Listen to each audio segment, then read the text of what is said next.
Last time, on Asmiliath adventures, we pick up as Adam, the party's quartermaster, attempts to raise morale with a well-thought-out and flawlessly planned party that 100% goes over well with every member of the Golden Hearts. After a night of merriment had by all, the Golden Hearts finish their journey to Freesight City, the capital of Giles' kingdom. Once they arrive, Thor is determined to find a vendor that specializes in magical items, quickly asking around to get directions to a shop named Oldis's Emporium of Stuff. Heading straight to the store, the Golden Hearts find a deceptively run-down cottage in the middle of a dead orchard. Once they approach and get a glance inside, they are met with a large interior, stuffed with strange artifacts and mysterious plant life. After having a conversation with the old man that owns the shop, it's made clear that he serves more as a collector and less as a seller, offering to buy a few of the party's magical items with no success. Minimal success. Not correct in that summary. Disheartened, Thor gives up on his attempts to acquire more magical items and leaves the shop, following Rolly's intent to go visit the Dwarven district of Freesight City.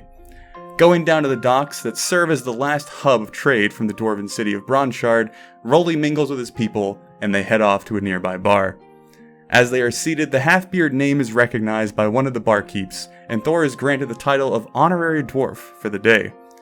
Once the party situate themselves, they discuss the various bits of information that they have acquired from the Duke, going over the visions they had seen, the notes they had been given, and the journey Jarek had been brought on during his prayers to Dog. Reinforcing the seriousness of their mission and wondering the best way to find the missing pieces of Torridan, the party begin their preparations to leave for Bronshard. Before they head off, however, Valoran breaks away from his companions and heads back to the magical shop, pawning off the cursed sword that had been summoned from Marcus's actions at the Butcher's Hole. Rolly, breaking off as well, heads to a nearby shrine for the Mother, and prays for the good health of his group and insight into how he should proceed on his journey. The only answer he receives is a mystical nudge from an elderly woman, seemingly possessed by the Mother herself, who tells Rolly to head home. Now with the party's business concluded and their wagon prepared, the Golden Hearts set off towards the great dwarven city of Bronshard. It is now July 20th, as the party passes through the town of Northstone and begins traveling west towards the Surbat Mountains. The beginning day of travel has gone by rather uneventfully, until Adam breaks his silence in addressing Thor. So Thor, you, as far as I remember, are sat on the wagon with Adam when you guys are traveling, like side by side. The majority of time, maybe some small talk going back and forth, but more or less usually just kind of like traveling in silence. But as you're kind of like trotting down the road, various, trees and foliage and the countryside of Giles kind of passing by, Adam like looks up at you. Thor, have you ever been to Bronshard? Yeah, I went once when I came back from, getting my ass handed to me. I went back, bought some alcohol, and left. Do you usually section off times of your life by when you were beaten up? I feel like it's a pretty good time to, section out your life. You like, oh yeah, so we killed them on this day, and then we got beat up on this day. We ran away from these people on this day, and then after that we sold this. It's more about events. It's less about, overall time. I mean, who really cares about that, right? Kind of like looks mildly concerned at you, but kind of like nods along to it. Well, I haven't been myself, but I heard that it was rather extraordinary. I'm fairly excited to see Bronshard. I haven't even gone into the Dwarven highways either. I hear they're a sight to behold. Yeah, I haven't been there either, but it was pretty impressive when I went for the solid half a day.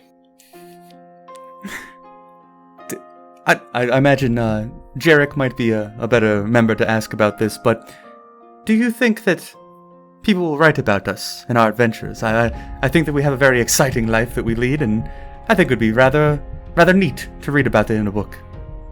I don't think we have to worry about other people writing about us. I think JD is going to write all about us, or mostly about him, and then partially about us. I don't know. He just writes a lot. Well, if we're going to get written about, we should come up with cooler names. Like, everyone has, like, a name, like, I don't know, Rolly the Rampager, or Thor the Titan. Yeah, but I'm not the Titan. I mean, to me you are. Well, yeah, but... Okay. Well, let's see. Well, what are you? Adam the Globetrotter? I imagine my father might enjoy that title, but Adam the Organized. How does that sound? Is there a nice ring to it? You sound like a nerd. I'm not as exciting as you all. My duties are much more mundane. Wait, what if you were the person to write about us? I don't really have the knack for putting pen to paper. I struggle with making it flow naturally. I wasn't really good in any sort of school that I was put in, so I'm good with numbers, just not good with the poetic aspect. Well, I guess our last option is JD then. Yeah, we're really screwed. Oh well, I tried. Adam kind of like looks past you. JD, I imagine, on your horse, you're kind of nearby the wagon as you all kind of go down the road. Kind of like looks back. Master Jarek. Jarek will look up from his sheaf of papers that he's writing upon as he rides. Yeah, what's up? If we had to give Thor a cool name, what would it be?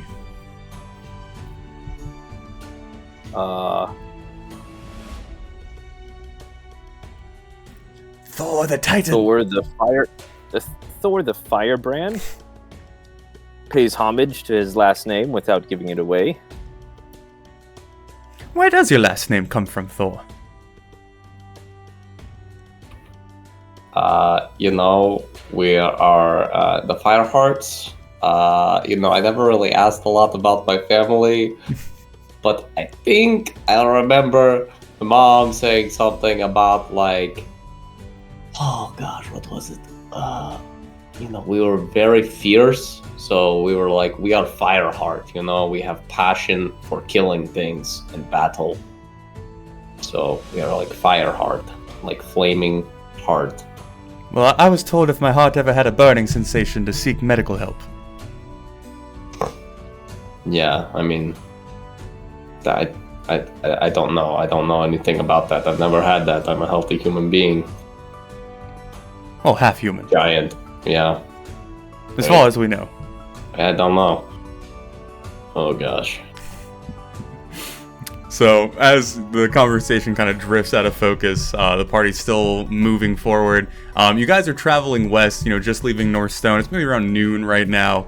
Flowerfield is a very small hamlet between you and the mountains. And then Littlefoot is the town, almost city, that is kind of at the base of the mountains, being the last kind of human settlement, the last Giles Kingdom settlement, before you begin traveling up towards Bronshard.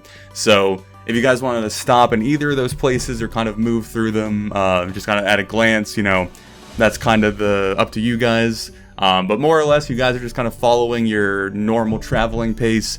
Probably be about 4 days to get to Bronshard at this time. So is there anything that the party wants to do in between, do as you go, things you want to stop and see, things of that nature?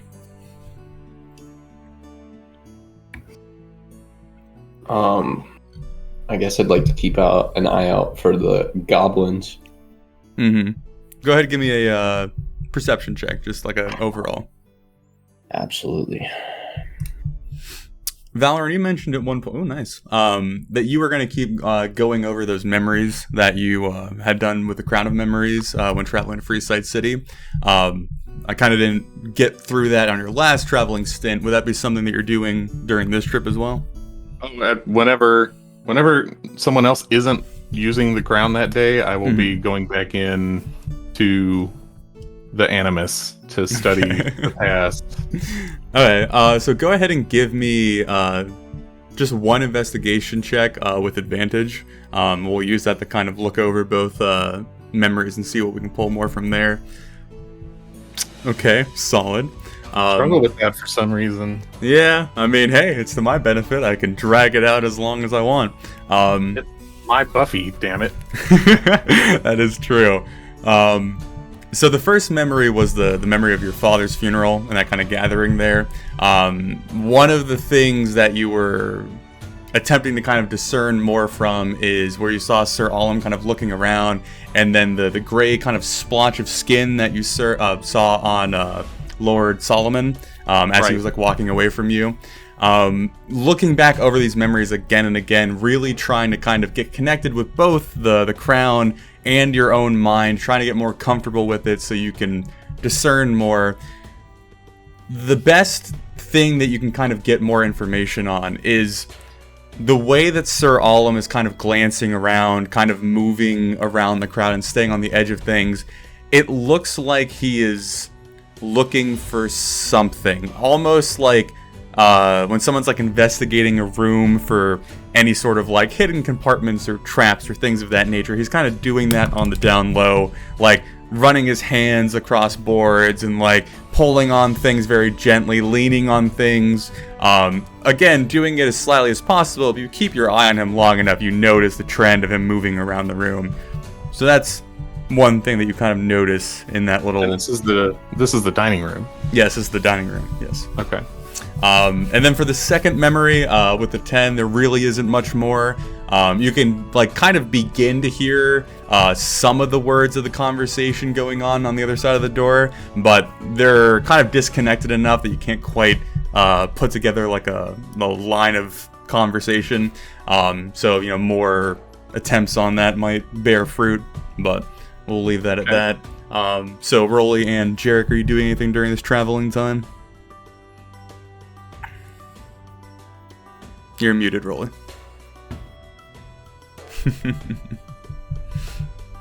So, just has my messaging stone gotten anything? So the messaging stone,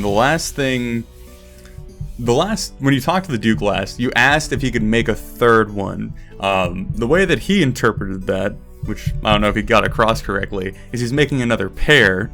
And then you sent Croak a message saying to send the stone back to the Duke if he didn't have another messaging stone. Was kind of the chain of events that's happened thus far, correct? Yes. Okay.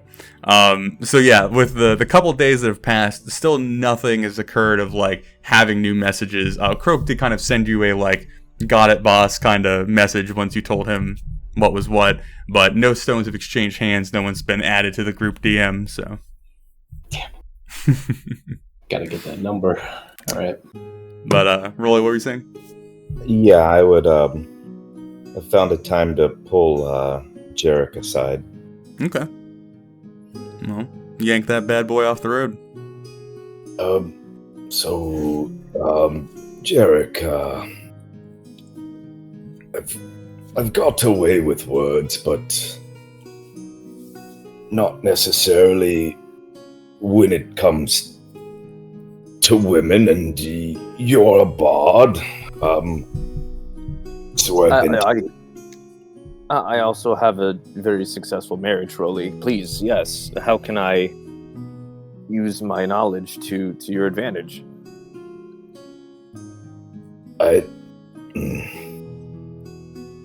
See, there's the prettiest girl in all of Bronshard. Just trying to think of some way to make an impression on her. She might be angry at me. Well, I have a little something I can try. Let's start out. Describe her, Rolly. Tell me, what does she look like? What does she smell like? When you see her, what happens within your heart?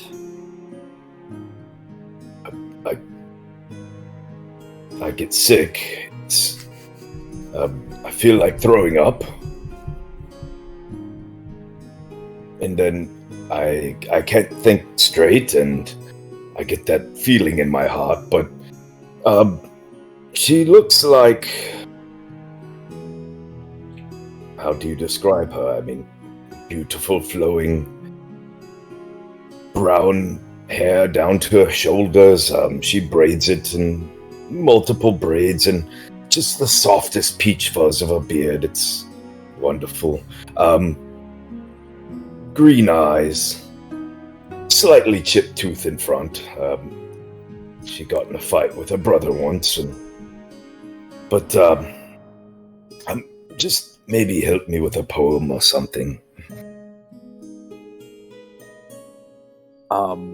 That's great. That's great. That's a lot to work with. Yes, we have a couple days before we get there. I won't lie, it won't be my best work, but I will definitely do everything I can to help you out there, Rolly. If you want, we could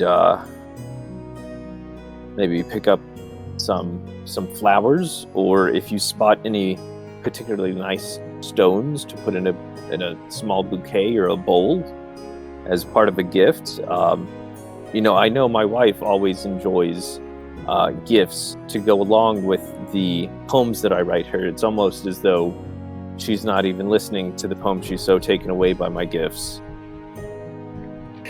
It's a good point. I will search for a rock bouquet for her. But yeah, I'll get right on that, Rolly, gladly. Don't worry too much about it. Just something that it's been on my mind. Her name's Marjorie.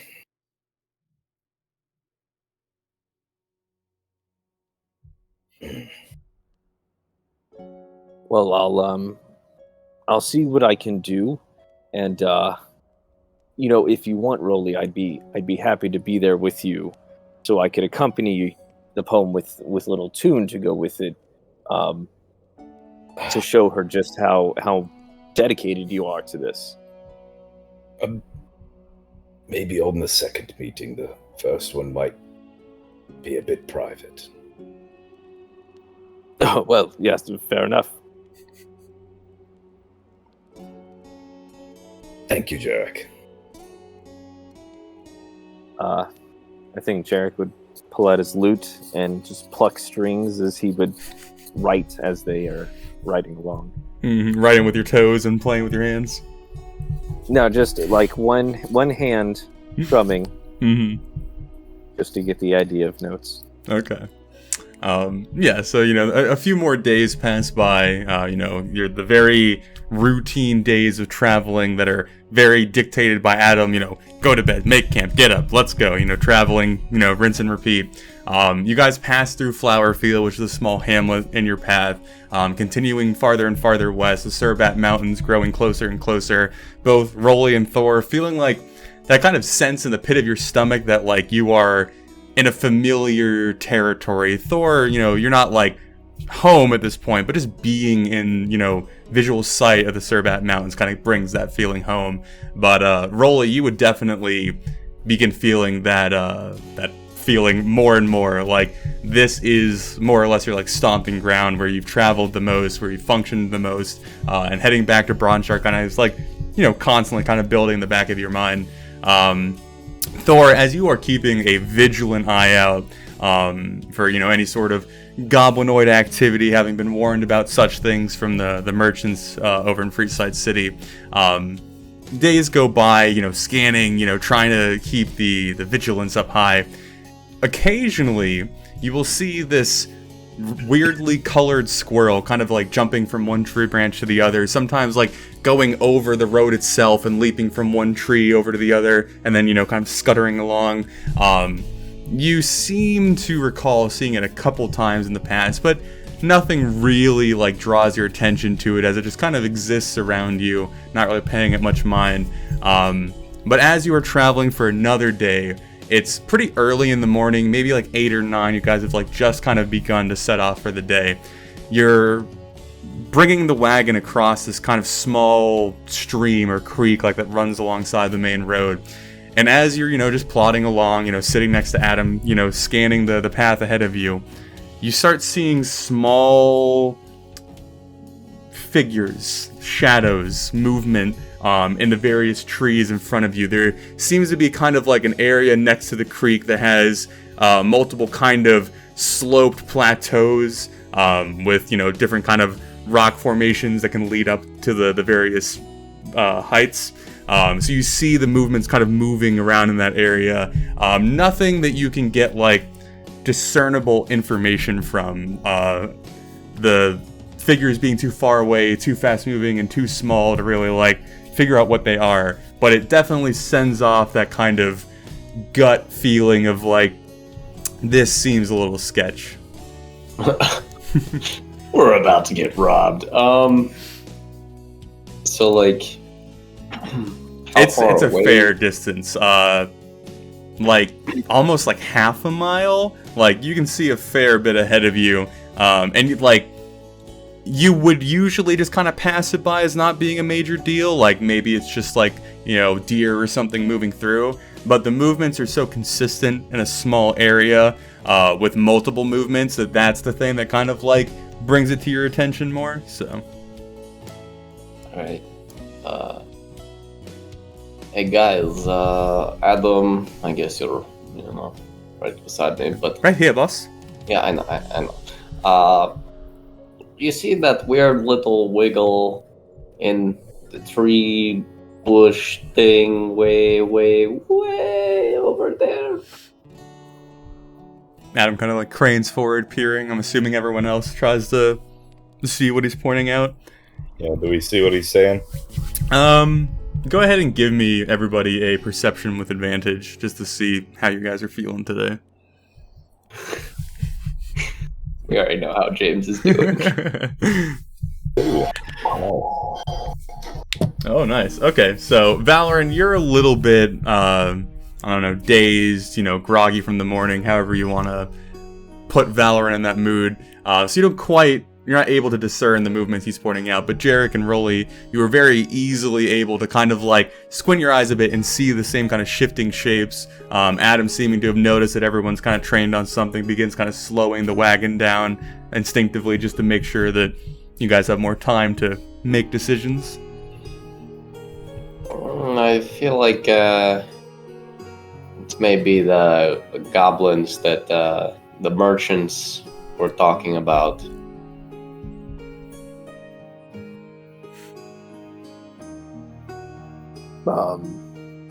Do you guys want to try and go through the woods and use the cart as bait and lure them out?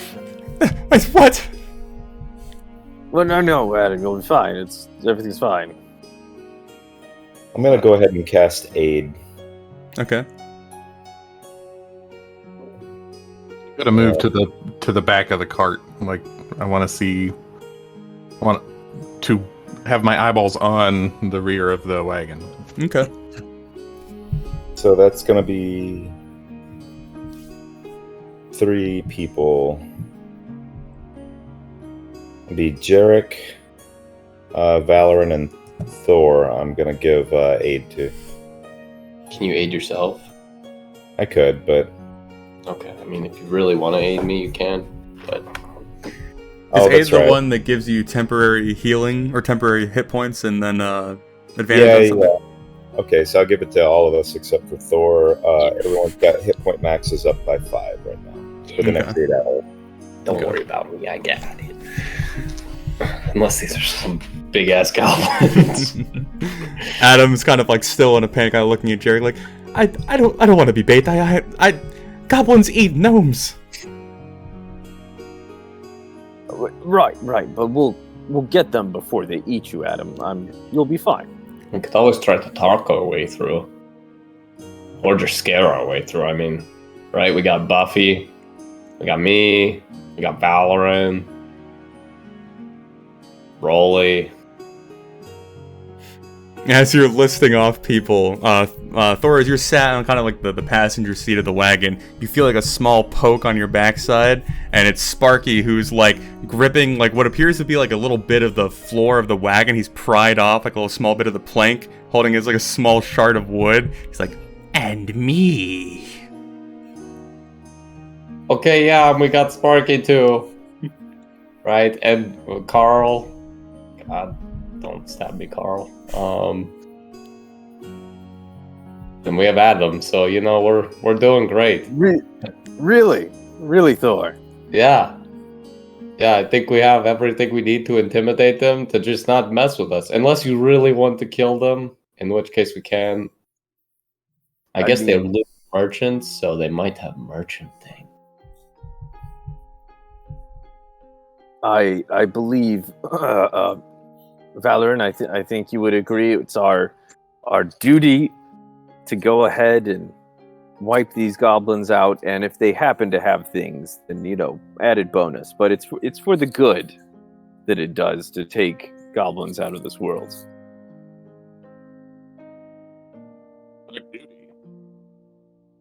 No. But that just means all the more of a good job on us when we do it.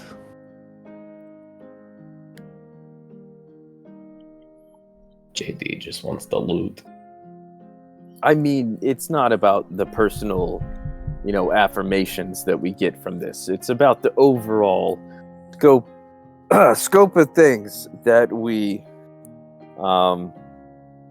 get done. Of course. I mean, does dog just not read your mind, or what happens there? Does he just believe everything you say?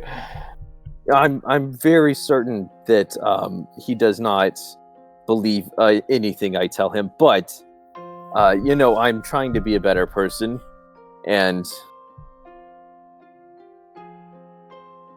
some things. But I'm doing my best, Thor. Hey, you know what? Karel is doing fine. Didn't someone get murdered, Jarek? I don't think he was an original, member of that town. So he was just, that's right. He was one of the people that was rescued. And, they were all going to die anyways. So when they kick off, it's really not, the cosmic balance is still even. Someone was murdered. When was this? Weren't all the people from the monastery from Karel? Not necessarily. I don't worry about the details, but yes, Valerie. One of the folks did get murdered in a tree. Where were we? I was off trying to figure out what was up with Buffy. It's okay, Jarek is communicating with the birds. I really try to stay away from Karel as much as I can because I don't trust the little magic guy. I'm telling you, he's a serial killer. I kind of liked Hawthorne. He was very inviting. I'm pretty sure he knows some stuff, and he's gonna use it against JD. No, Thor, we're squeaky clean. No one knows anything. It's fine.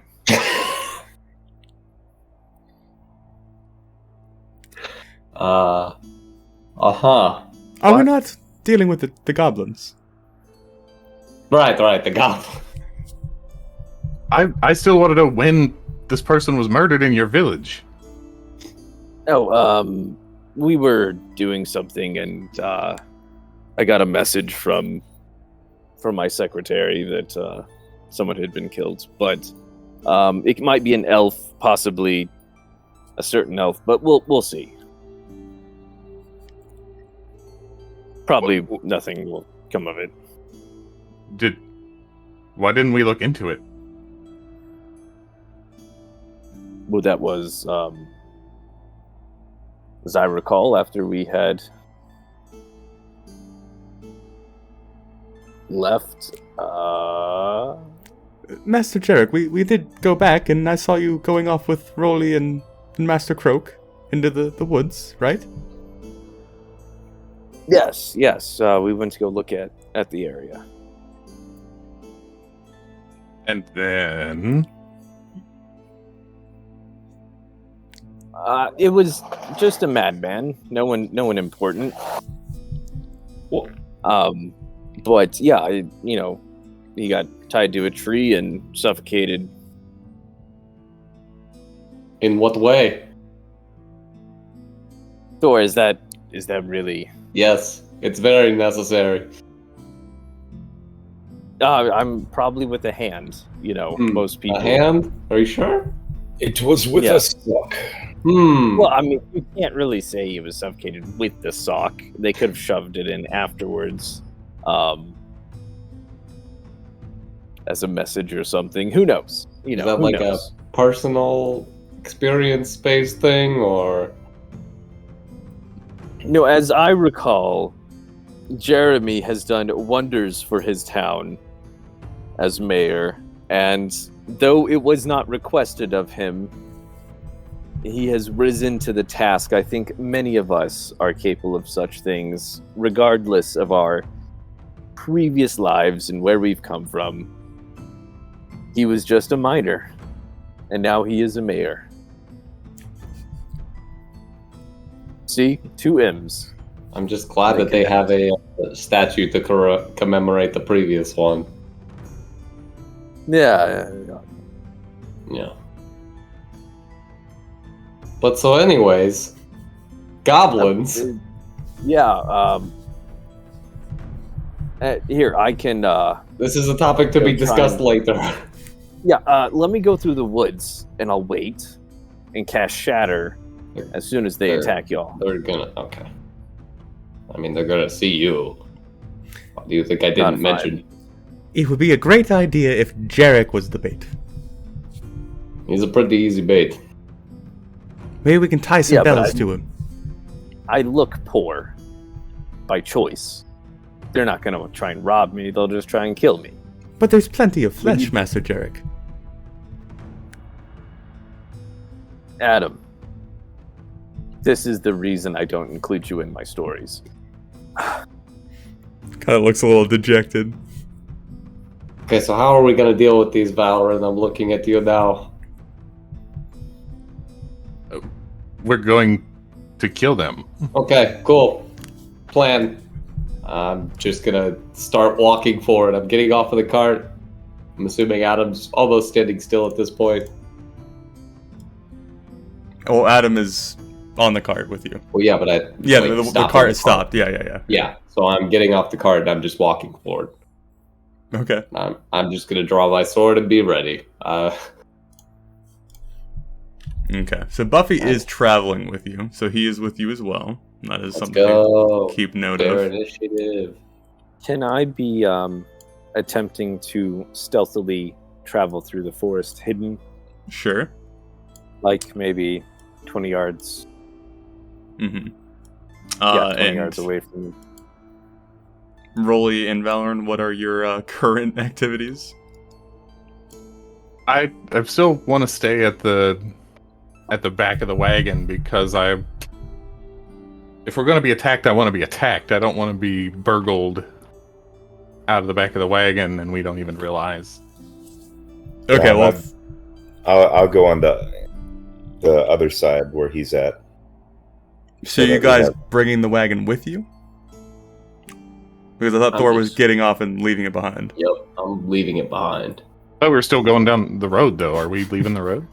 Adam stopped in the road, as I recall. And so I got off to just walk forward and deal with it, rather than having them, potentially steal things off of our cart.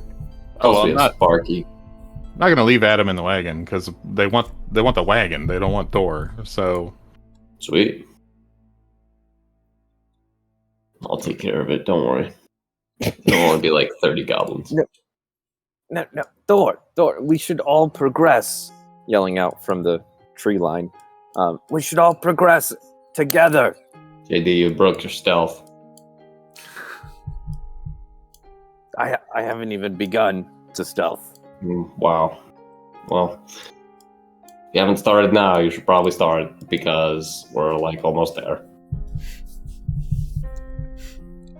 Okay. So let me get this plan straight, because it's so cohesive and well thought out. Thor, you are walking in front of the wagon with Buffy, leaving it behind, but it is still moving now at this point. I guess. Okay. Valorant is bringing up the rear with the wagon with Adam and Sparky in it. Rolly, you are on horseback next to it? Yeah. Okay. And Jarek, you are stealthing through the woods. Okay. You guys always make it easy. I appreciate it. Okay. Let me go ahead and yoink. Okay. Rolly, you are large and in charge because you are currently on horseback, so keep that in mind. Cool. Okay. So 15 is your stealth, Sir Jarek? Yes. I'm also like looking for traps on the way. Okay. Okay. So as you guys all enact your plan, Jarek kind of like moving, like almost like scuttering up the little rock formation leading up to the next kind of tier. Again, each of these ledges is around 10 feet of height difference.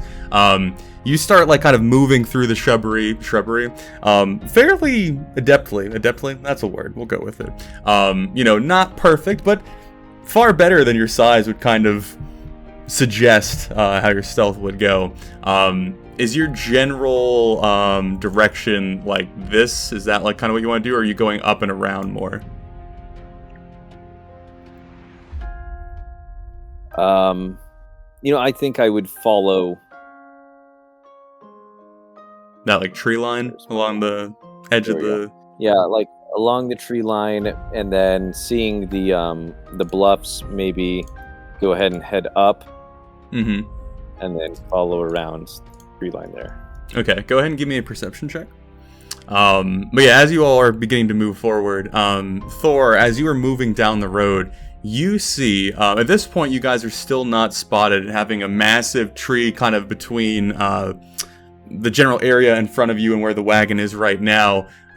You see that a kind of mostly shrouded bugbear in the tree / bush, like just off the side of the road. He appears to have been kind of like hunkered down and then covered up by a bunch of like leaves and vines and whatnot to kind of hide him. But you see the vegetation like slowly rising and falling with his breath, which is kind of the thing that gives him away. But you can see that he's like hunched with his eyes kind of squinting. He's looking the wrong way. He's looking north instead of south as you approach. But that is the first person or individual that you see as you move forward. All right. So when I see that he is not looking my way, can I try to, I guess, stealthily walk up the road? I mean, I'm not like... Is everyone still coming behind you? Well, you might want to stop them if you're going to try and stealth forward. That's true. I will... I'll make sure that there's nobody around this tree or up here. Not that you can see right now, no. Okay. Then I would just kind of nat 20 on your perception. He did, yeah. That old thing, yeah. I just had it lying around. Yeah. Okay. So, just to give you guys more information before Thor, you make a decision. Jarek, as you are moving around on the higher level, you're kind of glancing mostly down at the road, but then you hear a twig snap, and your attention is quickly shot up to the right, and you see two goblins kind of crouched down in the bushes and the trees. They have short bows in hands, arrow already notched. They are two kind of staring northwards instead of southwards. They're sitting there kind of peering at the road. They're like almost like fidgeting in place, like almost just like excited energy that they can't quite sit still. And so you see both of them sitting there just kind of like just like very excited about whatever plan they're currently enacting. All right. And I would like turn around like 180. I'd lock eyes with Adam, Rolly, and James and tell them to stop the cart, or I'd just like hand signal. And then I would look to Jarek, or try to look to Jarek. I don't know if I can see him or not. Yeah, I imagine Jarek's keeping an eye on the group as you are in line of sight at this point. And then I would just, I'll tell him that I see one. Basically.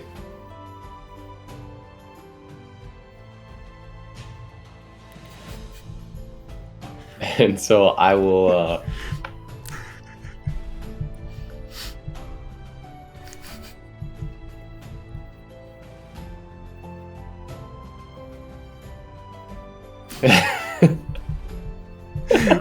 Okay.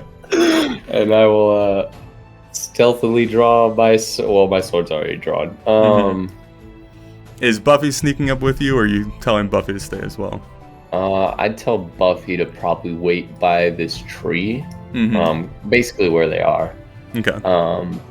And then I will try to sneak up on the bugbear. Okay, you got an 18? Yep. Okay. Okay. So you are just kind of walking or crouching, stealthing down the road towards him with the intent to kind of just like get up to him? Yup. Okay. Right up behind him. So as you can, you should have control of your token, so you can go ahead and move him. I just didn't know how far you wanted me to move for. Yeah, I'll move you to like roughly around there. As you're kind of like just getting out from under the tree that like you and Buffy are next to, you take a small step out of the bush. You're doing pretty good. You're looking around, seeing if you see any other combatants, in your line of sight. Still kind of seeing the kind of hidden bugbear, and you are doing an excellent job of like very gently avoiding the dry leaves and the twigs that are kind of littering the area underneath the tree. And as you finally like get into view, you glance around, and as you like go to recheck the bugbear in front of you, make sure that he hasn't noticed you, you see that his eyes have shifted from the north to the south, and his eyes are now locked on you. Okay. I was gonna try to I was gonna say I was gonna try to move with JD. I didn't really know how far to get before that happened, but well, if JD, if you wanted to be going while Thor was moving forward, we can be doing that as well. I would probably at most move to about here, wherever I can get line of sight on these two. I don't know if that would be like in the bush there. Yeah, probably roughly around there would be the best place to have a line of sight on everything involved. And then watching Thor, I'd actually probably at this moment, as soon as I see Big Boy looking south, would like to shatter, said Gob. No, it's a bugbear. No, he's taking the two up top. Oh, okay, so you're shattering them. Yeah, those are goblins. Okay, well, let's go ahead and roll initiative then, since we are beginning combat. Okay, so you're casting Shatter on the two goblins up on the cliff, correct? Okay, and you can hit both of those with the range. 10 foot.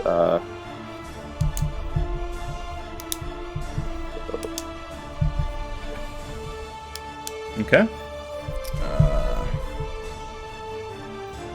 So that's DC 14. See how our guys do. Ooh. So, oh wow. Okay, what is the complete 0 damage if they succeed, or half damage? Half as much on a success. Okay, so Jarek, as you're creeping forward and you're like keeping an eye on Thor and the goblins and now the bugbear down on the trees, trying to make sure that everything is going well. Once you notice that the bugbear has spotted Thor, you see Thor kind of freeze for a moment. You see the bugbear kind of shift underneath of its like coverings, all the leaves and twigs and vines falling down to the ground as it stands fully upright. Got some bad. Excuse me. It's about 8 or 9 feet tall. About a foot higher than Thor himself, as he begins to kind of like stand up in the tree, the branches and whatnot kind of like being pushed aside by his massive figure, and you're like, oh shit, time to go. So you look up to the two goblins, which their sight is trained on the bugbear down below. So as the goblins are trained down on the bugbear, they hear just a slight rustling of you beginning to cast Shatter, going through the motions to get that energy shot forth, and their eyes just like quickly catch you, and it's just enough time for them to turn, see your like incantation kind of flow forward, and they both kind of leap to the side as the Shatter bursts the small shrubbery around them, bits of broken branches and roots and dirt kind of flying everywhere. You see that a lot of the grime's kind of like stuck into the side of them, but they haven't gotten the full impact of your Shatter, as they both kind of like dive out of the way and then lock eyes with you. So you've done half damage. You've certainly made them angry, but you've not knocked them out of the combat so far. So that was your kind of yes? Do I get a bonus action? Yeah, because you're getting basically a free turn, so. Okay. Look down at Thor and just yell out, "Aim for the groin!" and give him some bardic inspiration. Okay. Okay, so now that we've gone through Jarek's surprise round, unless you want any movement that you want to do, sir. Okay, so now we're going to go to Valoran at the top of the round. Now, I can see the bugbear, I assume? Yeah, if you, like, are positioning yourself and kind of watching Thor and where everything's going down, you could definitely see the bugbear now standing up tall in the tree. Or I guess I should say I'm aware of the bugbear, because it looks like we've got shrubbery between us. Yeah, I mean, you can definitely be aware of its presence at this point. Okay, and I think I can get by Rolly. Mm-hmm. Working out the movement here. 50. Alright, it's going to take a double move for me to do it, but I want to get to here. Okay. But that's all I can do. Okay, so you just go charging forth with Belgrease, your glorious mount, glaive in hand, rushing up the pathway as Adam's, like, kind of cowering on the wagon, and Sparky's, like, trying to amp up the energy behind you. Let me back up one, but yeah. Okay. Everything else is still true. Okay, good stuff. So yeah, Thor, as you, like, lock eyes with the bugbear, and you're, like, glancing around, not quite sure how this is all going to go down, you hear the heavy hoofbeats of Belgrease kind of pounding the earth beside you, and then we are going to go to your turn, sir. I will approach the bugbear. Jarek, you're up next, by the way. And I will say, I've been meaning to try this thing out, and I'll take 2 swings at the bugbear. Where's my friend? There it is. Okay. Go for it, sir. That's 21 and 12. First one hits, second one does not. Oh, You want to use your inspiration? no, I wanted to rage. I forgot about that. I'll just do it afterwards. It's fine. Yeah, that's fine. So 8, and yeah, sure. I'll use my inspiration for the second one because Okay. whoa, didn't mean to do that. Jarek, your inspiration's a D6, correct? Is it a D6 or a D4? D4? No, D6. D6. D6, yeah. Okay. So Oh, 18. shit. Okay, that brings it up to a hit. Okay, then I will roll damage for that one. Mm-hmm. 11, so 19 total. 19. And then I'd like to rage. So as you go running forward, now the bugbear's standing tall under this tree. It's beginning to start trying to, like, move out, but before it can get a step out from the kind of, like, foliage surrounding it, you go charging forward. Well, I guess the sword that you had already was in hand, but the giant gleaming artifact that you've now retrieved and wielded, ready to use it for the first time. You use the inspiration given to you from Jarek as you let loose 2 powerful long slashes, kind of catching it across the chest and then against, like, one of the massive exposed thighs at, like, the meaty flesh of his leg, and you just deliver 2 very devastating nice cuts into his figure. You see him kind of, like, hurling back a little bit, kind of trying to scutter into the tree for a little bit of cover. He's kind of finally raising his shield and his weapon, fully ready for combat as he takes the 2 blows, just like coming out of him as you finally deal some damage to him. And then you go ahead and rage, sir. Yes, sir. Okay. Is there anything else you have? I think that's about it, right? That is I do have a question. If I move, like, to this side of him, Mm-hmm. does that give me any more cover from these guys because of this tree and because of him? I would rule sure for now. Mainly because he would be in front of you. I would say if the tree was between you two, not so much. But if he is, like, between you and them, yeah, I would rule that you have cover at that point. Okay. So I guess I'll be right there because that's like the most between me and them. Okay. Whichever way works best. Yeah, that's fine. And then that will be the end of my turn this turn. Okay, so Buffy is going at the end of your turn. I'm going to allow you to basically control Buffy and his actions, but I'm going to roll for whatever he does. Okay, I don't know Buffy's movement or... He is 30 feet. Okay, he can make it up to the bugbear. Okay. I can't control Buffy. Oh, you can. Yep. Nice. And then kind of the same situation if you can actually move him like right beside me, so he can hopefully have more cover. And then I don't know what attacks does he have? His claw attack and bite attack, he can use both on the same round. Let me look up a bear so I know his stuff. Sorry, I should. Yeah, he's slightly modified from the generic bear, but you can kind of mostly work off of that. Okay, does he have a multi-attack? Yeah. Nice. Well then we'll do his multi-attack. Okay. A bite and a claw. Okay. That is a miss. I'm rolling for Buffy, so Buffy's gonna suck ass. Isn't he engaged with me? Oh yeah, I guess that is true. So he's getting flanking advantage. Yeah, we'll go with that. Okay. That's also a miss. That's a hit. So he hits with the bite. That is what 1d8. I need my dice. Wow. Deals 11 damage. Okay. So this bugbear is not having a good day.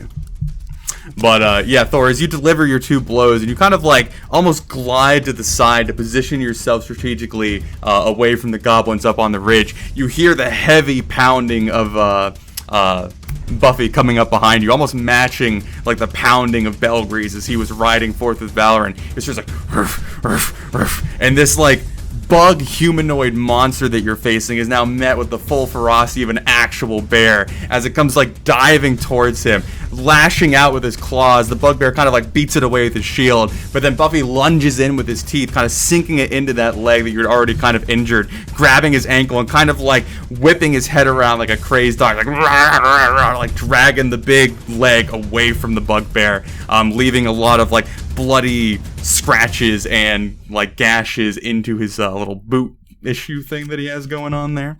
And then Buffy kind of like backs up, and you see he almost kind of like positions himself slightly between you and the bugbear. He like instinctively kind of like tries to step between you two, but not like fully. So okay. But that will be Buffy's turn. So Jarek, you are now up, sir. Jarek would swirl his hand in front of his belly button, looking at the first knoll closest to me. The goblin, but yes. And I'm sorry, goblin. And then throw forth his hand, yelling out, "May the flames guide you to hell," and cast a sacred flame on him. Okay. That's a DC. Dexterity of 14. Okay. God damn. These little goblins are vicious. Is that 0 damage or half damage? Ooh. Must succeed or take 0? No damage. Okay. So as you cast it out, the goblin's now fully focused on you as a bit of the dirt and grime from your shatter still kind of slides down the side of their kind of twisted features. Their eyes kind of like squinted and glaring. As you let loose the flame, one of them just kind of like hops to the side angrily, almost like a little frog demon. As he just kind of like scurries away, you see the flames kind of blasting by where he used to be, and you see him now pulling the arrow back into his bow, his eye kind of intent on you. Then I would greatly enjoy to move back to here. And that should do it for me. Okay. So we are now to the bugbear's turn. So now, having been harassed by Thor and Buffy, he seems rather pissed. He like leans back and lets loose this massive cry, this almost roar shout that kind of fills the air, sending a lot of the like kind of idly chilling birds that were up in the trees like scattering into the sky. You're hearing all their squawks kind of following as his like giant shout kind of echoes off into the distance. And as you do, you hear a reply of like a dark, twisted, howling noise off to the north. This like deep, guttural, like in almost like a packed symphony, kind of giving you the general knowledge that there is something deeper in the woods that has been called upon. But after doing so, he kind of bears down on you, Thor, and looks between you and Buffy, trying to figure out which one is the bigger threat, locking eyes with you as he sees that you are this like imposing warrior, and then reaches out to try and strike you. Let me see what he has going on. 15. Oh, is your AC? Okay.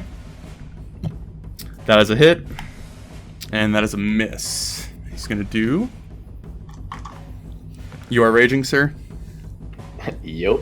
Okay, so that is 13 halves. That's what, 6, because it goes lowest?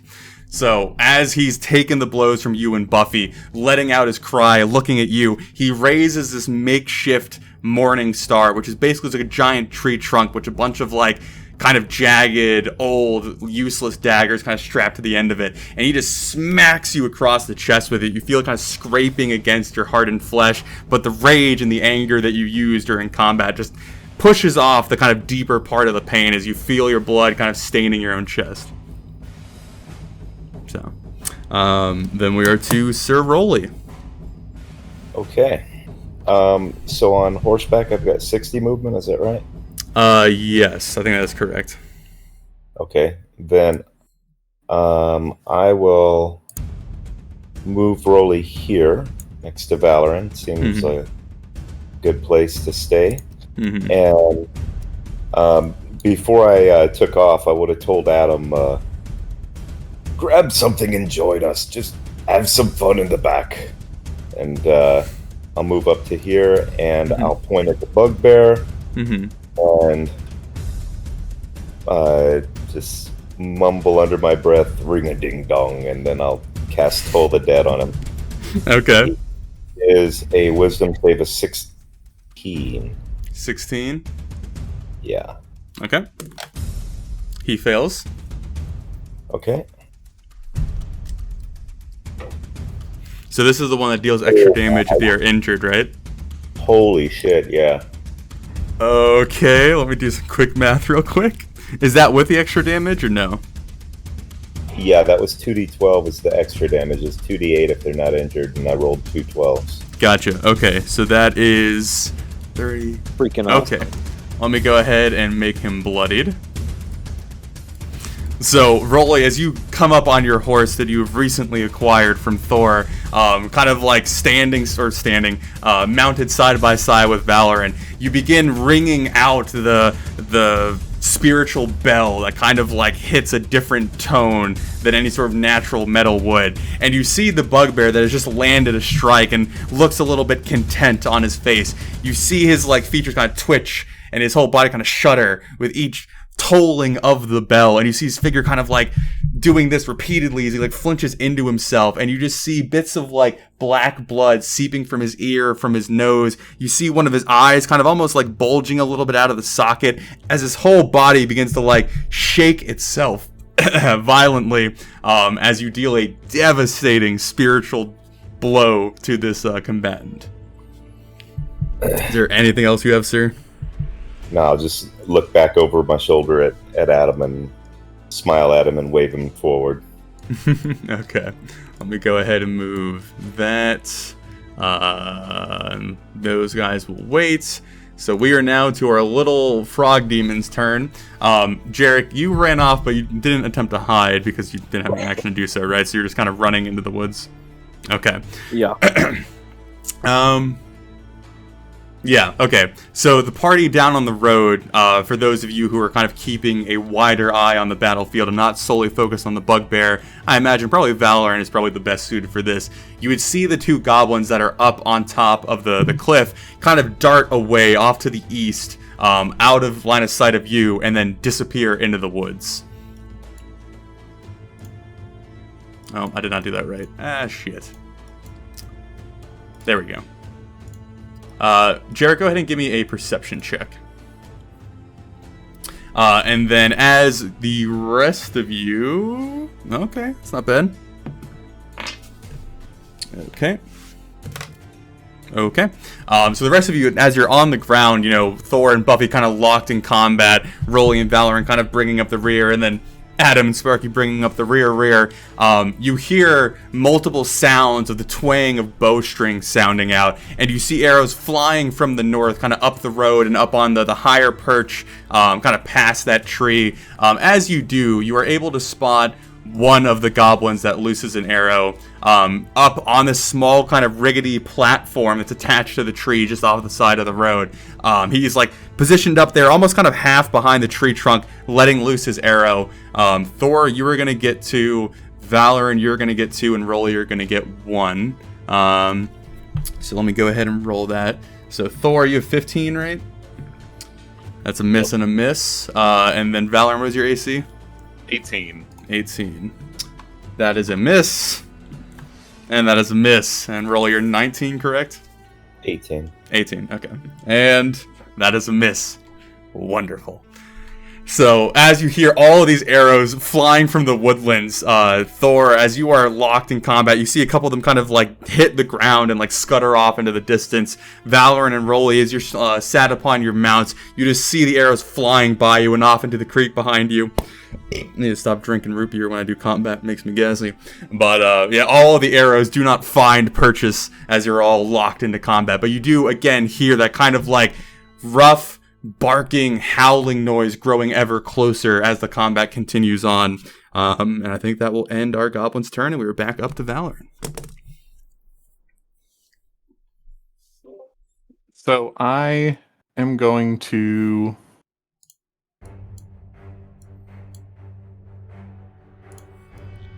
try to decide how bad to be here.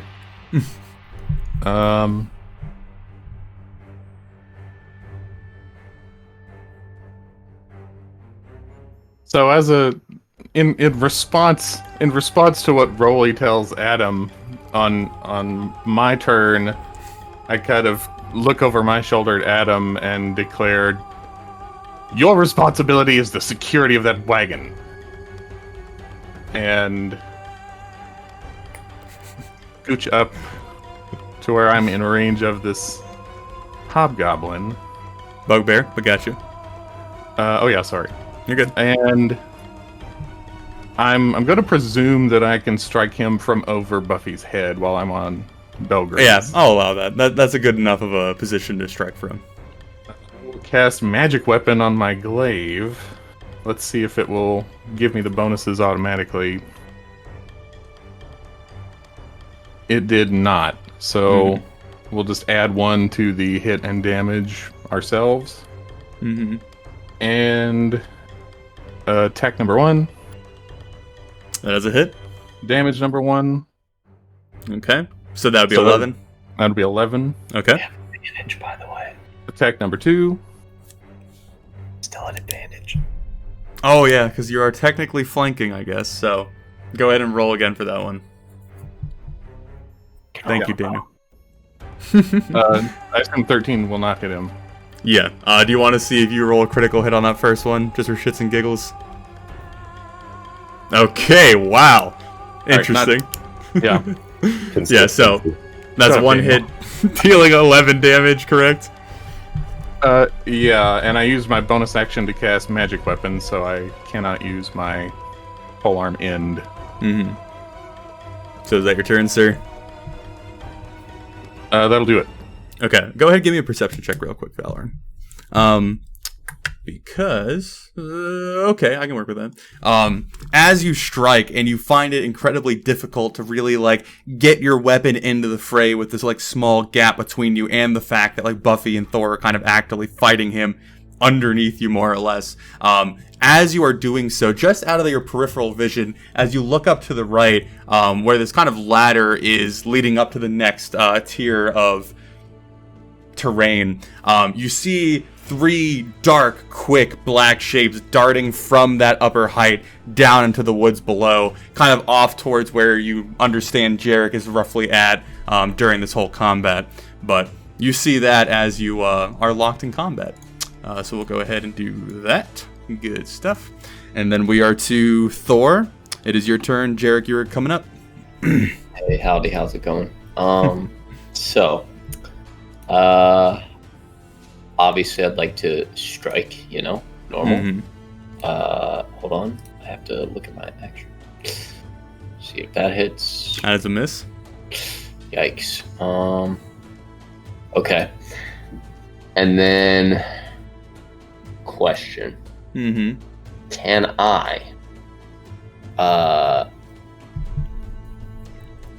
I angle the shards to reach that goblin? If you are, well... Like, I know I can position myself, like, here. Yeah, but then you'd be too far away. Well, Correct. so, like, from here... Yeah. Yeah. Wait. I want to make this work. I could do it from there. Yeah, that works.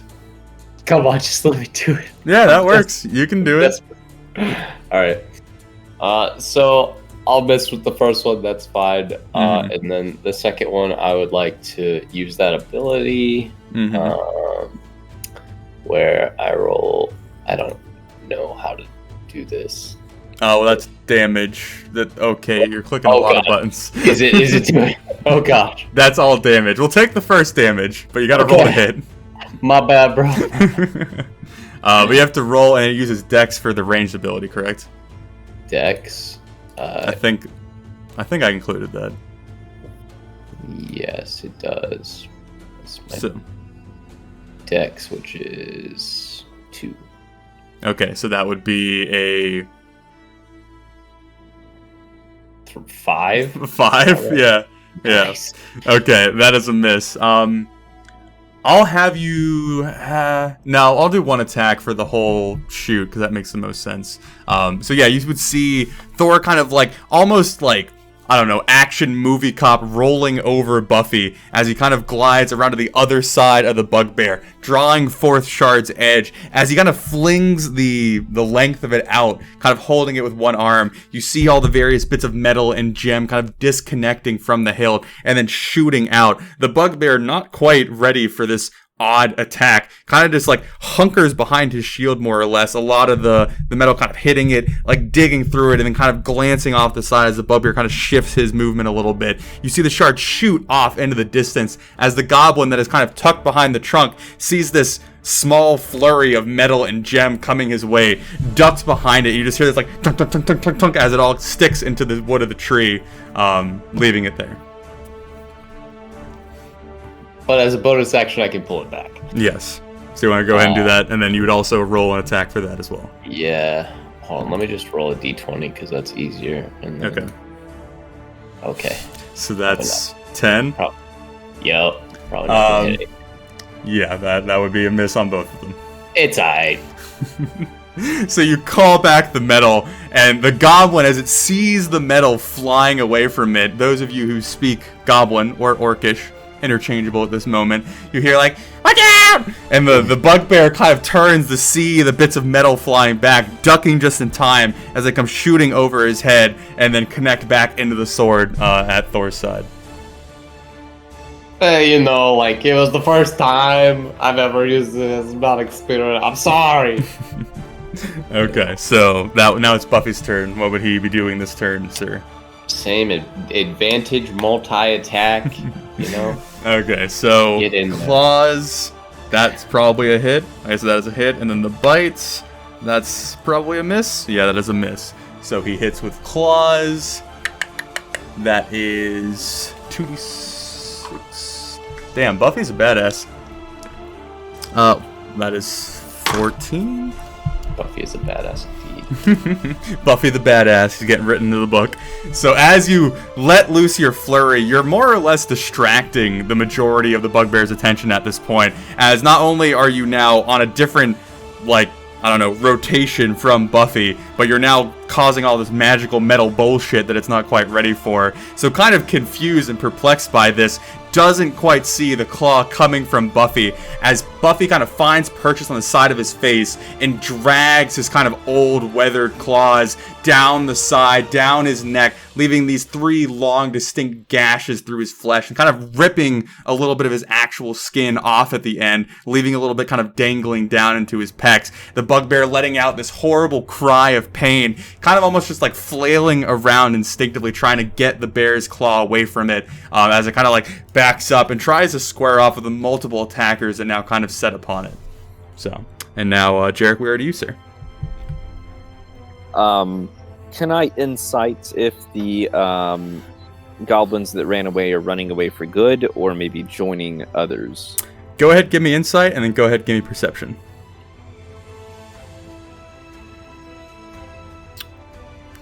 You're a very seasoned warrior, Jarek. You truly have the insight into a warrior's mind that helps discern quick, decisive thinking in the heat of battle. You are incredibly uncertain what the intentions of those goblins were when they set off into the woods. But thankfully, your years of record keeping has kept your eyes keen and sharp. As you glance into the woods to your right, where you saw the goblins disappearing to, boink. You see 3 vicious, large wargs. These kind of a hybrid between like a wolf and like a horrible twisted monster, are now kind of slowly prowling through the shrubbery towards you, with the 2 goblins that you had tried to shatter kind of hanging back into the shrubbery, both of them drawing their arrows again. So that is what you're met with as you get to your turn, sir. A slight bit of peeing myself, and as a bonus action, I'm going to go ahead and activate the shield pendant, bump my armor class up, okay, and have that floating kind of between me and them, constantly doing this motion, and then run my ass away. 5, 10, 15. Is that difficult terrain for the water? It is not difficult terrain going down. It's difficult terrain going up. 15, 20, 25, 30. Yes. Oh, hey Thor, bad shit up above. And then whistling a short tune, go ahead and hit the big boy with some dissonant whispers. First level wisdom saving throw of Jesus. 14. Okay. He fails. So that's full 16 damage? Oh, did it already roll the damage? Yes. Yes. And then it needs to run away from me as far as its movement allows as a reaction. Okay. So, as you're letting out this like whistling noise towards it? Just okay. like, if you've ever heard someone who cannot whistle, that's what's... Okay.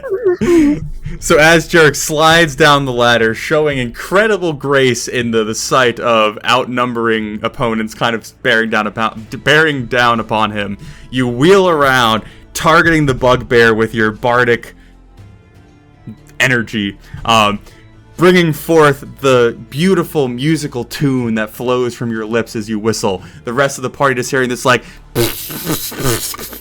and the bugbear kind of glancing over in confusion. You see his eyes kind of begin to mix with fear and confusion and just kind of like shock at the sight of this portly man kind of descending the ladder and kind of raspberrying towards him more or less.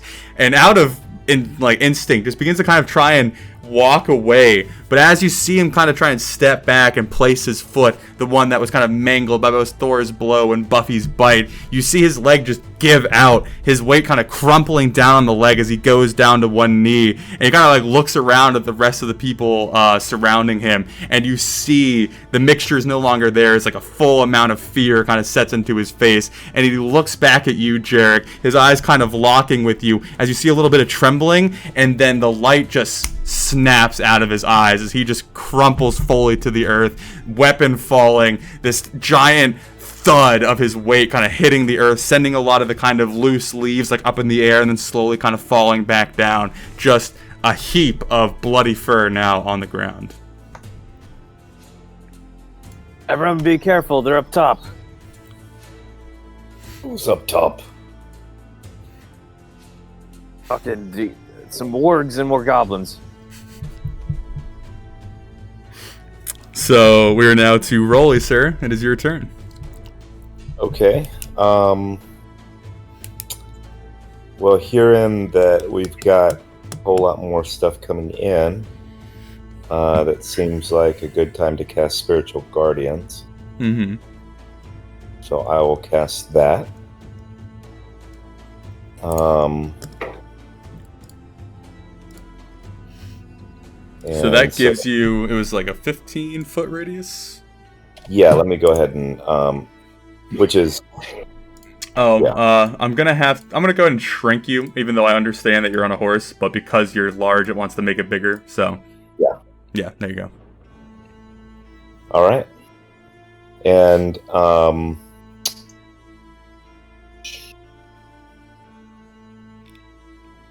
I will move to here and dismount from the horse and slap it on its butt to send it back towards Adam. Okay. Is that all I got, sir? Can I dismount? Yeah. Okay. Yep, that's it. Okay. Is dismounting... I know mounting is half movement, but is dismounting also half, or is that free? I think it's free. Okay. So, either way, you're good to go. So yes, as you dismount, cast Spiritual Guardians, this time being like the first time you've summoned the Spiritual Guardians without an active enemy in your aura. You see them just kind of like summon. They're almost kind of like this like giddy little excitement, a bunch of like angelic dwarves kind of like glancing around, and then they see there's nothing to hit. They kind of all just like look at you and they're like, eh. It's coming. Patience. Just have a drink. So then we are down to our goblin boys. So as you are all kind of clustered around this small section of the path, you hear a bunch of rustling over to your east where Jericho kind of fled from. The two goblins that are up there will... I think he can make that, right? He can make it to there. Okay. Kind of appearing on the cliffs above you. Again, bows drawn, arrows notched. They are going to fire at... Rolly, why not? He has glowing shit coming off of him. That is a miss, and that is a hit. Wow, awesome, fantastic. I'm excited. Wow, okay, it's going to deal as I throw my dice everywhere. 8 damage to you, sir.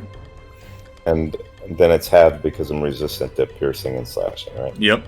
And then you have to make a Constitution saving throw for your concentration spell, and since the damage is low, you have to beat 10. Okay.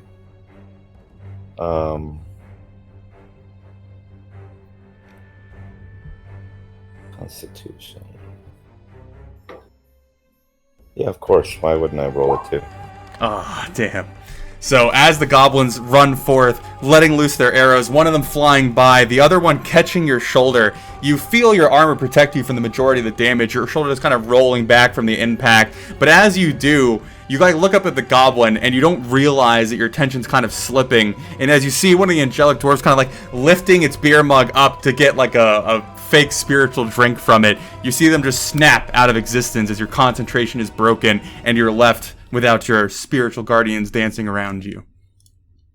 So we'll go ahead and remove that. And Daniel, you can suck my nuts, because finally his spiritual guardians did not last the whole combat.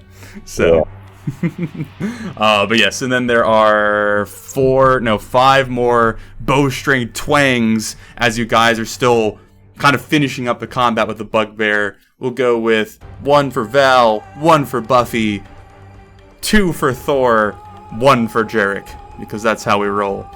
Valoran, that is a miss. Buffy is a miss. Thor is a hit. And then Jarek is a miss. You take 3 damage because you're raging, Thor. Take a whopping 3 damage. And I think, is that all our goblin boys got? I think that is it. Yep. So we're now to Valorant, sir. All right. So I looked it up, and it would appear that mounting or dismounting takes half your movement. I think that was still fine. I think Rolly had the movement to do so. So yeah, it wouldn't have mattered in that situation. But for me, I think I'm going to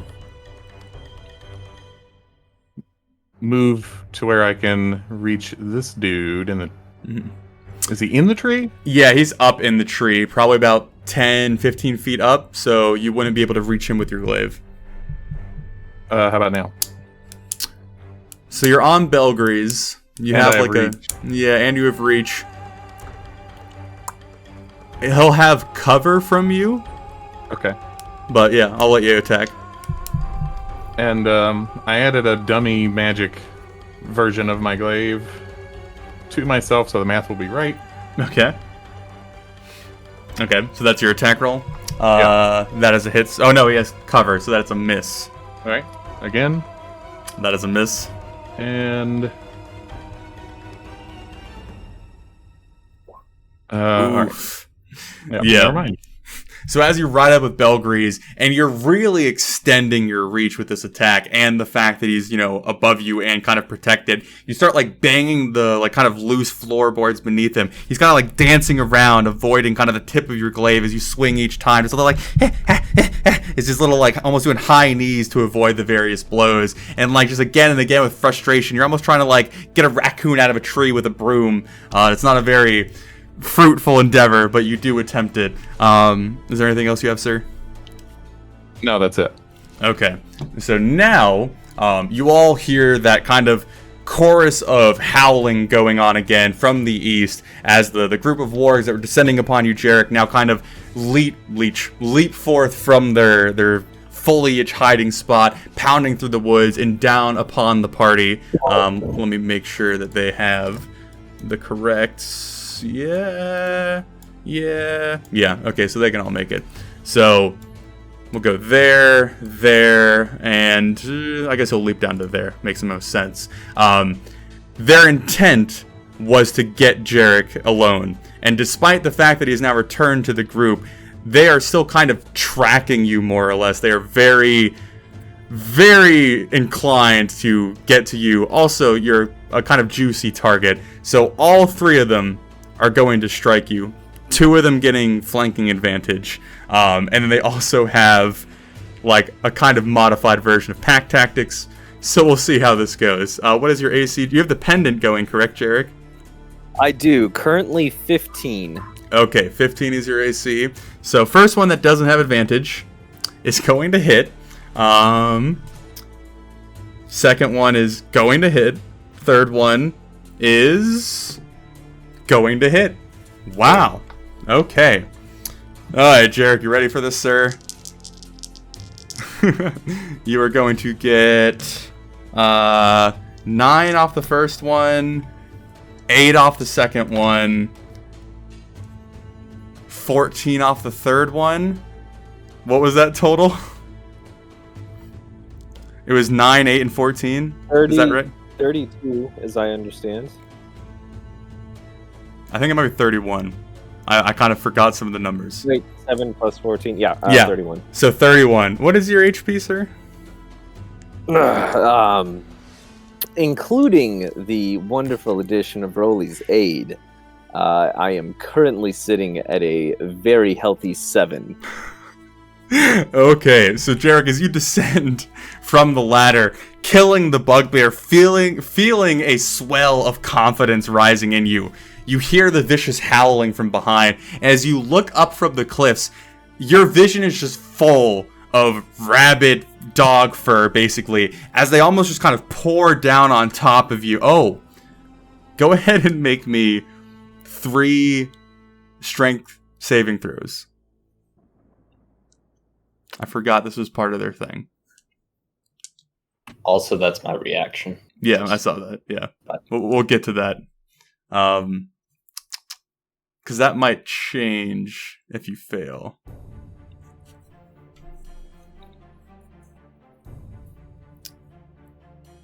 Oof. Okay. So Jarek, you are proned right now. I won't put a status effect, but just remember that you're prone. So as you look up, seeing this, like, basically a piano being dropped on your head, but instead of a piano, it's 3 deadly wargs. They collide on top of you, gnawing, biting, scratching, their weight just easily overwhelming your strength as you're basically forced down to the ground as the party next to you, Thor and Rolly, just witness you being basically consumed by warg flesh kind of flailing around. You would again hear Jarek's muffled screams of pain as more and more bites and scratches find purchase on his flesh. So Thor, you are striking out as with your sentinel feat. That is an 11. That 21 does hit. 11 is the damage, correct? 13 because I'm raging. 13 because you're raging. Okay. And you're striking the one in front of you, I'm assuming? Yeah. Okay, so yeah, as it's descending on top of Jarek, you kind of like instinctively start beating the mound of wargs, and you do find like a gash in the back of one of them, but it doesn't seem to deter their fixation on Jarek as he's just consumed. I think that's all of their turns, and that brings us to Thor. All right. Oh, Valorant, give me a perception check. Sorry. Wait, does Valorant go before me? I can't. Val just went. Oh, he did. Okay. Yeah. Sorry, I didn't realize the war. Got it. Mm-hmm. So Valorant, you're able to see 3 more combatants up on the ledge ahead of you. So I will strike at. I guess because they're engaged with Seth, I have advantage. Yeah, I'd say that's true. Okay. Then I will attack the one in front of me that I already damaged. Yep. Or I guess whichever one. Mm-hmm. That's 2 hits. Okay. So that's 9 and 12. So that is 19. 21. Oh, yeah, I'm an idiot. So 21 plus the 13 you dealt. Oh, wow. Okay. Yeah, as you strike its back, doesn't seem to be deterred. Strike it again. You now have left 3 nice, large, bloody gashes on the back of its kind of matted fur, and it kind of finally breaks its attention off, looks at you, and sees this, like, horrible growl, a bunch of broken and shattered teeth in its mouth, just, like, looks up at you and, like, almost like this angry, grotesque, fierce expression, and then kind of like shakes itself and then dives its face back into the mound on top of Jarek. What did you do? I tried. And so now it is Buffy's turn, unless you have anything else to do, sir. Yeah, Buffy, can you go around to here? Okay. That square. Mm-hmm. And then same thing, just try to finish off this one. Yeah, okay. If we can. Okay. Yeah, so as you are striking it, you're almost like beating like a rabid dog in like a favela or something, where like attacking someone on a moped, you're just beating them off with a stick and not quite getting them to like shift their attention. Buffy comes running up, again, the pounding of the earth of this massive animal shifting around the battlefield.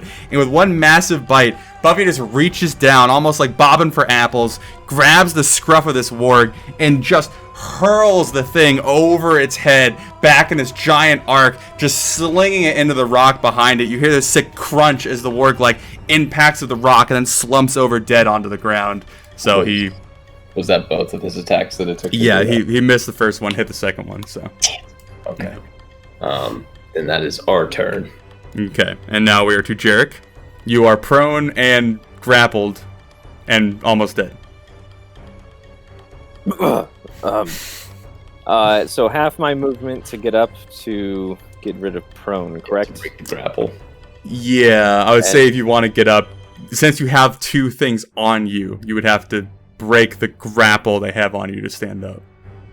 Okay, in that case, how many strength checks do I need? Go ahead and do me an athletics, and I'll just give them athletics with advantage since there's 2 of them. Okay. So, let's see. I'm gonna just hold that thought. Just as long as it's not a nat 1. And Yeah. It's a 5. Okay. Yeah, so despite your massive muscles that have been honed over years of physical labor, you are not able to shift the massive wargs on top of you. Great. The breaking of a grapple is my action? Yes. Okay. And Could you still technically stand up? You're just grappled. No, I'm saying there's enough weight on him that like it's kind of tied in. I guess that counts as movement, so you can't move when you're grappled. So that makes sense. And at this point, just kind of it's like, oh, dog save me, dog save me, dog save me, and then use my healing light, Okay. and it would just kind of boil out of my belly button and ooze kind of down me, healing what minimal amount it does. What a great mental image that is. Wait, that's only one of them. Hold on. Okay, so you heal for 7? Okay. So good. Half health. Okay. Anything else you have, sir?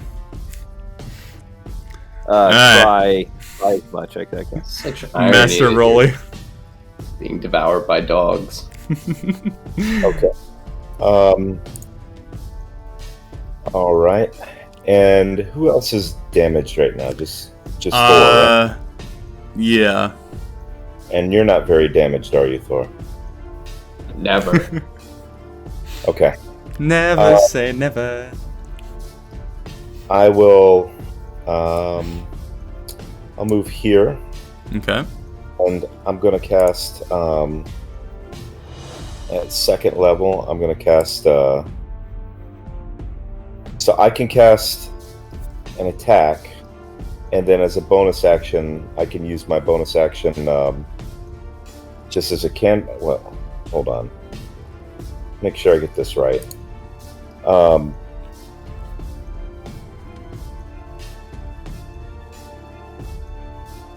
So bonus action, I can cast Healing Word at first. Okay. Can I do that in conjunction with an attack spell or not? Yeah, I imagine you can. Okay. Then I'm going to cast at second level Guiding Bolt. Okay. So I'm assuming on one of the wargs on top of Jarek. Yeah, the one closest to me. Okay. So that'll be a 20. Okay. That is a hit. Yep. Okay. All right. So there's the damage, and then at first Any attack level, has advantage. Oh, okay. So you want me to just roll it again for critical? Oh yeah, the next attack has duh. Yep. Yeah. Yep. So the next attack on him has advantage, and then I'm gonna cast Healing Word. Healing Word Mhm. on Jarek. So 10 points of damage or healing on Jarek. You're like full health now, aren't you? All right. The embrace of your mother is delightful, Rolly. Thank you. Okay. Anything else you got, sir? No. And then I'm going to I'm gonna come forward here and spit on the ward to try and get its attention away from Jarek. Okay. So now we're down to our Goblin's turn.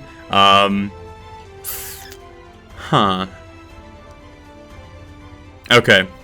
Valoran, you are going to get 1, 2, 3, 4, 5 arrows.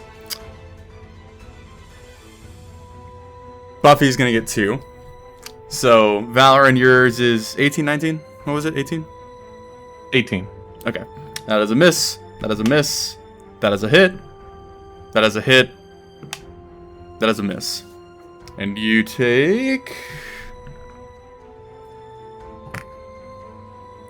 14 damage, sir.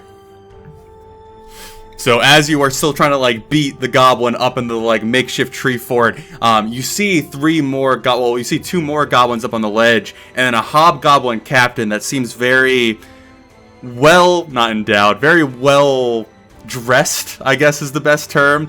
Thick armor, lots of like kind of trophy adornments on it. He has a very worn face, scars and like giant rashes or like flame scarring across his features, and he is looking down at this massive longbow, letting loose arrows with his two smaller companions. And as you're trying to strike, you feel an arrow kind of stick almost into the side of you, kind of like finding a small chink in the chainmail, kind of just diving a little bit into your flesh, but it's enough that you almost like flex your side and it pushes itself out. And then another arrow from up above kind of just like strikes like right in the weak spot of your armor, kind of just getting another small nick into your flesh before it flies behind you, and you just find yourself being kind of assaulted on all directions by arrows. Kind of judging from the impact behind you, you're able to see the goblin kind of on the ground in a bush, kind of back, still twinging arrows from his little hidey hole.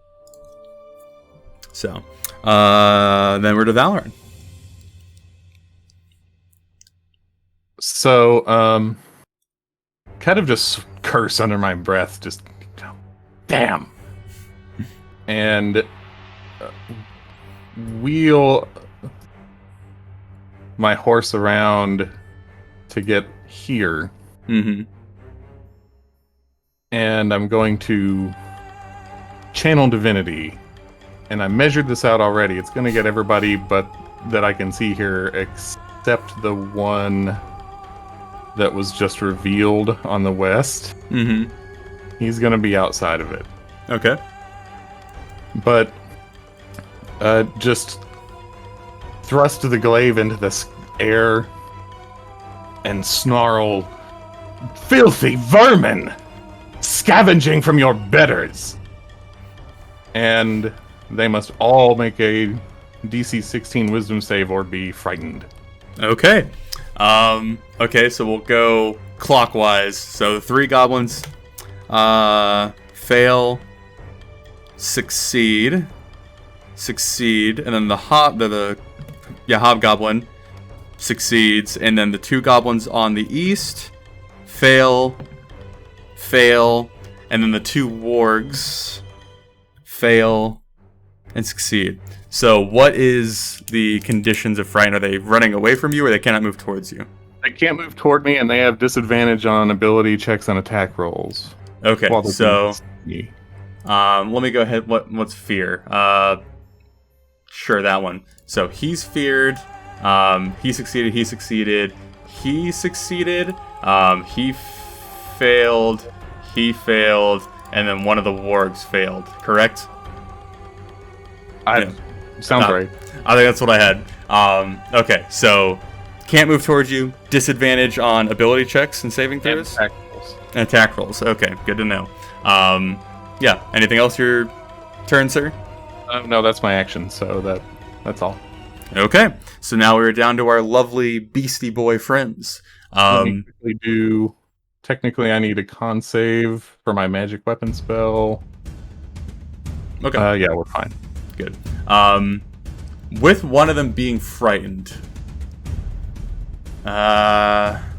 And this is the one that got struck by Rolly's guiding bolt. I'm gonna make him do a wisdom saving throw again. Jarek, make me an intimidation check real quick.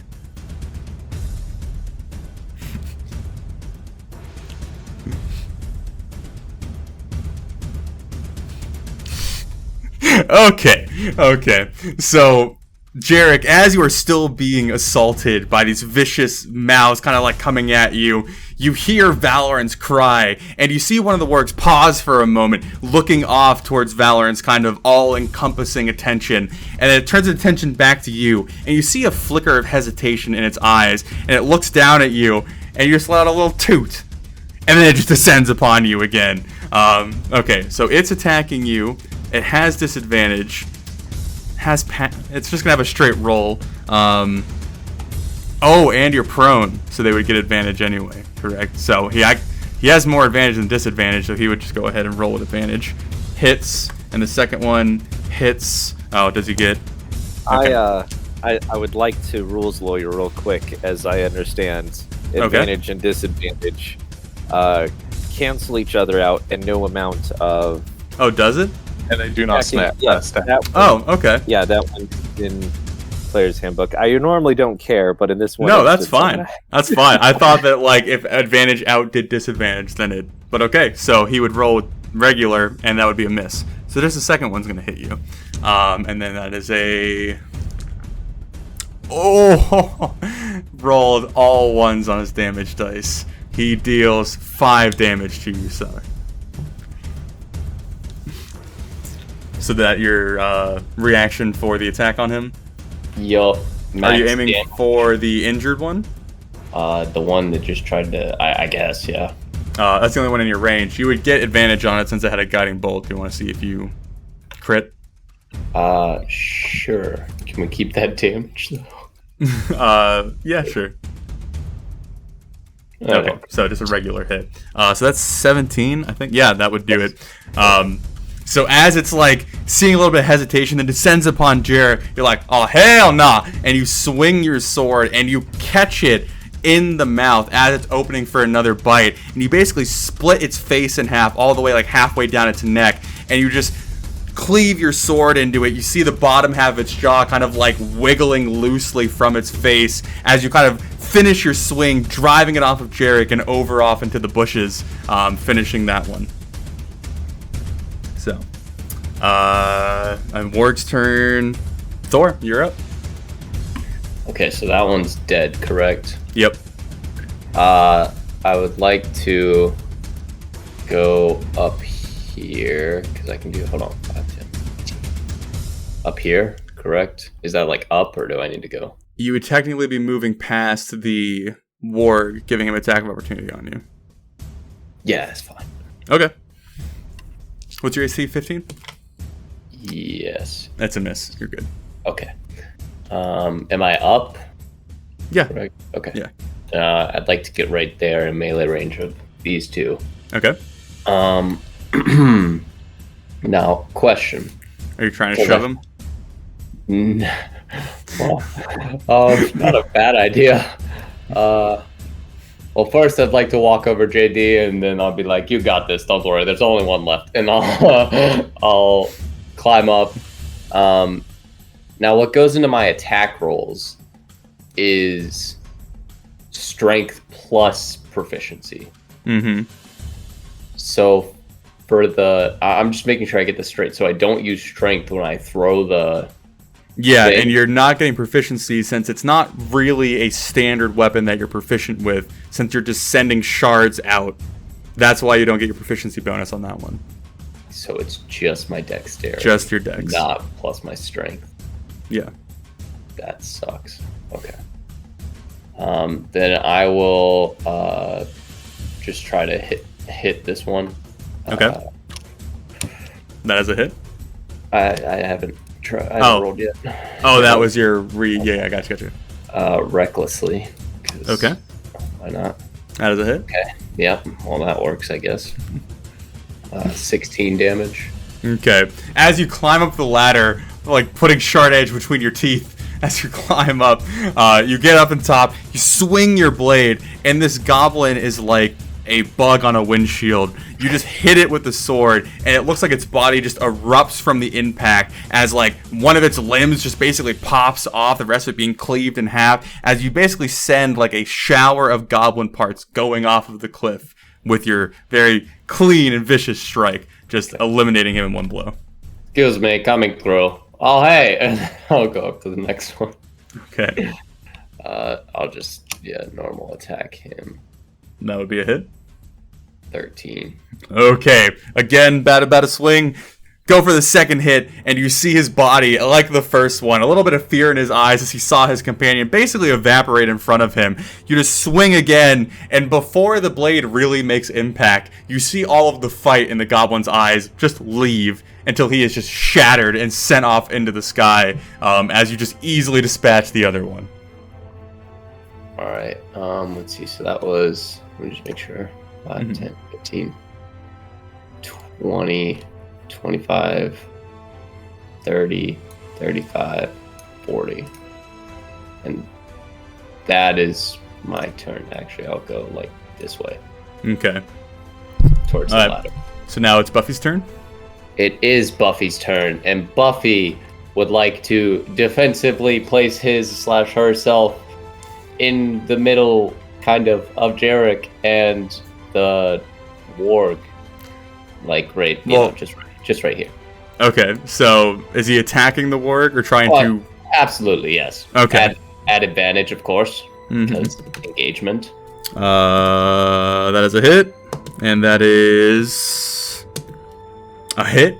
Wow. Okay. So that's going to be... I need my dice. 9 damage and 10 damage, dealing 19.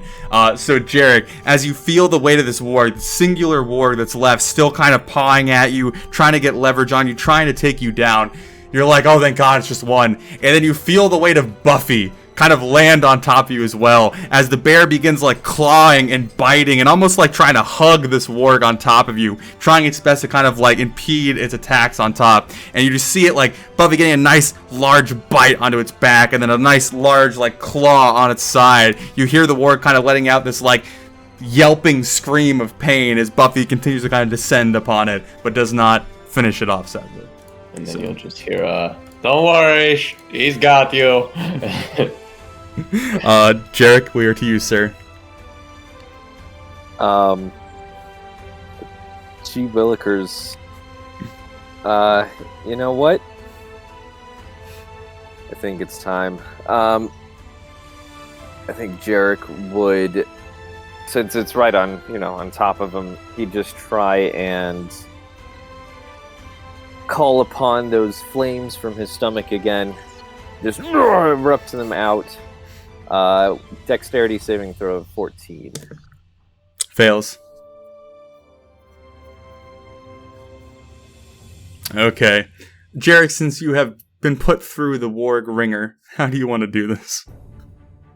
I think that if you've ever seen one of those oil derricks and it just kind of has a flame that spews out to get out the excess gas, it kind of erupts out of his stomach and kind of flambés the warg. Just as Jarek is busy choking on his own blood, he's just like, "Fuck you! I'll eat you later too." So as you're almost kind of... Yep. Go ahead and get up. Okay, so as you're almost kind of resigning, feeling the damage kind of seeping in you, even though all of this healing being thrown your way, your body's been beaten up pretty severely at this point. You kind of lean back, letting the power that Dog bestows upon you flow through your body, culminating in your belly button, and then spewing out a hot flame like a geyser out of your flesh hole. You see the flames shoot up and hit the bottom of the warg, with the pressure still being put on Buffy as he's almost holding the warg against the flame. You see it almost kind of wrap around him, almost like a flame hammock, kind of licking up the side of him, as you just hear it gnarly, screaming and crying and like yapping, kind of like struggling to try and get away, now very, very unmotivated to pursue you any longer, as it begins to just burn and simmer, and then you start smelling almost like a nice barbecue smoky flavor coming from the warg, before Buffy finally like lets the weight off of it, as it just kind of like slumps off of you to the side, and you see the whole underside of the warg is devoid of any fur. It's been cooked away. A lot of the flesh is kind of like dark goldeny brown, as it had been kind of singed very quickly, as you're now free to stand up. From there, Jarek would crawl over to the bushes. Mm-hmm. Just be like, Rolly, you got this. I've got full belief in you. And slap him with some bardic inspiration. Okay. So as you are inspired, Rolly, you are inspired to take your turn. And I love mute guys. They're just so interesting to listen to. Man, I do this to not be annoying. All right. So now that there's nothing near me, a little change of plans. So I'm going to cast spiritual weapon, and I will place it right between the goblin and the hobgoblin, up on top of the tree. Okay. Totally a mug. Yeah, and actually up one, right there. Oh, there we go. Yep, mug. And I will have that attack the hobgoblin. And that is 1d8 plus 5. Oh, well, actually. You gotta roll a hit? Yeah, I gotta see if it hits first. Which, 15. Oh, that is a miss. But you do have inspiration, which I think you can use on your spiritual weapon, correct? I don't know. I mean, I don't see any reason why not. If nobody has a problem with it, I'll roll. It's an attack roll, so... Yeah. All right. That brings it up to an 18. That will hit. Okay, so 10 points of damage against the hobgoblin, spiritual force, and then as a bonus action, I will look back over at Jarek and tell him this should top you off, and I'll cast one more healing word on Jarek. Okay. 12 points of damage. Very nice. Yeah. 12 points of damage. Just whack him on the head. So Valorant, as you look over to the right and you see most of the combat to your east is kind of dealt with, looking back to the group on the cliff, you see the hobgoblin and the goblin still with their bows drawn. You see Rolly's familiar spiritual blue mug kind of forming behind them. And as the hobgoblin's like trying to like get a good sight on you, beginning to notch another arrow, you just see like a doink on the back of his head, kind of sending his face forward. You see a kind of bit of bitterness on his face. He looks back at this floating mug, and he begins to kind of try and like push it away with his hand, try and like dispel it as it kind of just keeps like swirling out of existence and congealing back into the mug. And he kind of like looks back at you with his bow drawn. So, okay. So now we're to Goblin's turn, and so do they have to re-roll for frightened every round, or they just have that for... They can re-roll at the end of their turn for end of their turn. Gotcha. Okay.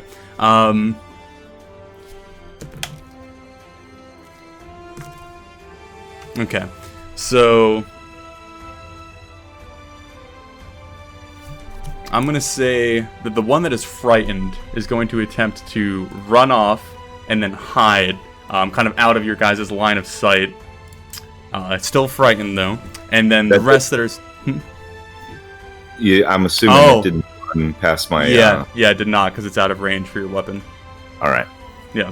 So as that runs off, the other 4 that are still unaffected by your kind of bombastic example notched our arrows, and now with you being kind of the prominent figure of the center of the combat, are going to loose them all on you, Valorant. So miss. Hit, miss. Okay. So you're going to take... Let me make sure I get this right.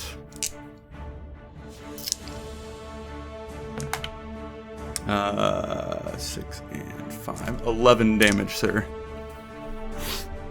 So as you are astride your horse, holding your glaive high, kind of coming off of the kind of intimidating wave that you sent out, you look back up the combatants as more arrows fly. Belgry is almost trying to like assist you in dodging. He's like steps to the side, a few arrows finding their way past you, but 2 of them do strike true. This time just kind of like pounding into your chest. Again, not going through the chainmail, but landing pretty decisive blows, enough to kind of like bruise your bone, and you feel a kind of deeper hurt kind of hitting your torso. And then we are to you, sir. All right, so I'm going to turn on this one that's on the ground that I can get to and destroy him. Okay. Number 1. Miss. 2. Hit. Yeah, you destroy this poor man. Well, man, quote unquote. So as you go charging forward with Belgrease, you try and like swipe at him, and he's just in time to duck, and you kind of cut a small branch out of the bush that he's hiding in. I had to get rid of these hiccups. And then your second strike, as you bring the glaive back around, he's lifting his head up thinking that he has just dodged death, only to find his head placed directly back where it shouldn't be, as you practically just guillotine his head from his neck, and you send it kind of tumbling off into the creek below as his small body kind of crumples into the brush beneath him. And with the movement I have left, I think that that took 25, so I have 35 left. Okay. I'm gonna get here. Okay. And try to get some cover from them on the other side of this tree. Okay.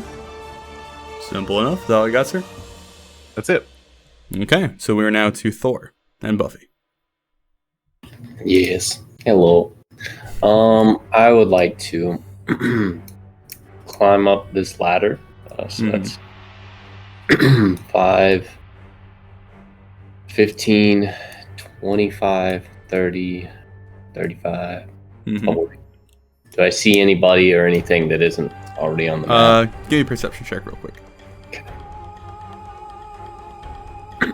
Did that work? No. Okay, hold on. You like that? Well, it doesn't count, but... Oh, okay. I thought you said... I asked, did that work? And you said no. God. Oh, I thought... No. The results, you do not see anything. Yeah, well, it's too late now. Okay, then I would like to dash... or I guess, use my action to dash. 5, 10, 15, 20, 25, 30. Okay, at this point, you would see this guy. Okay. 35. And can I move in the same space as a spiritual weapon? Yeah, I imagine so. Okay. And I will stay right here. And, okay.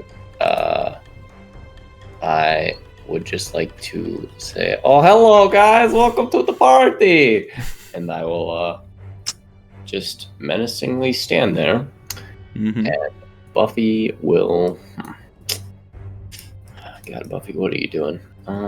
What's Buffy's movement? I think I said 30? Yeah, 30. 30. 5, 10, 15, 25. Okay, and then Buffy... This is... Let's see, hold on. 5, 10, 15, 20, 25. Like right here. There? Yeah. Like, so basically so that Buffy's close to this goblin, but like not in necessarily line of sight, if that makes sense. Yep, I got you. So that the next turn, Buffy can climb up a tree and kill him. Okay. So Buffy is just standing there for right now. Okay. They are surrounded on both sides. Jarek, we're down to you, sir. I'll go ahead and move out to here. Yeah. And giving a silent prayer of thanks. Thank you, dog. I really need your help again. And he'll swirl his fingertips in the celestial phantasma that is his belly button, and then sling it out in an eldritch blast towards the goblin here. Okay. He does have cover from you. Is that disadvantage, or do you... No, he just has a higher AC. Okay. I can accept that.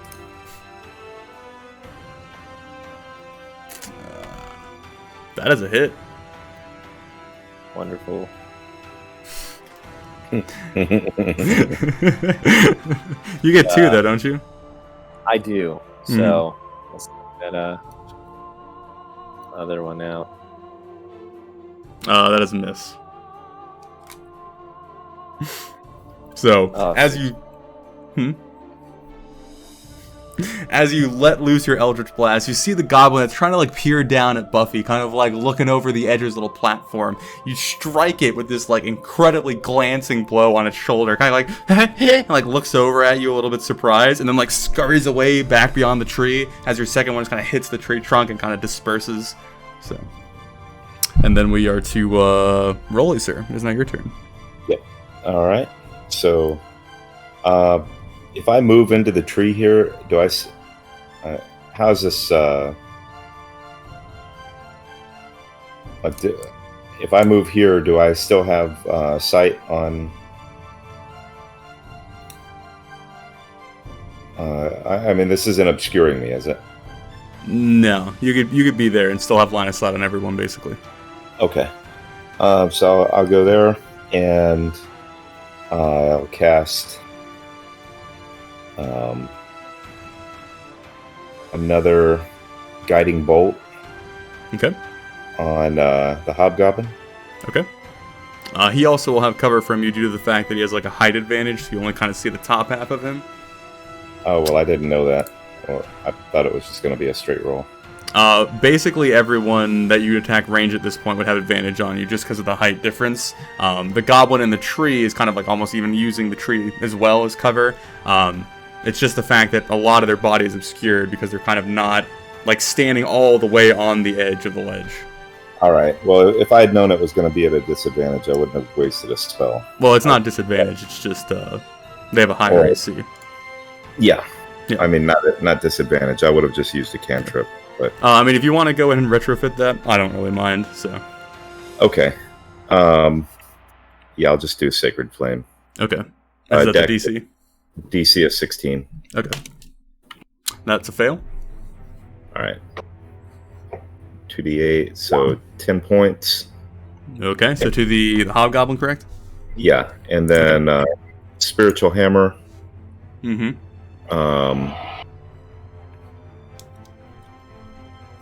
That is 2d8. Let's see here. You gotta roll the hit. Oh, yeah. Sorry.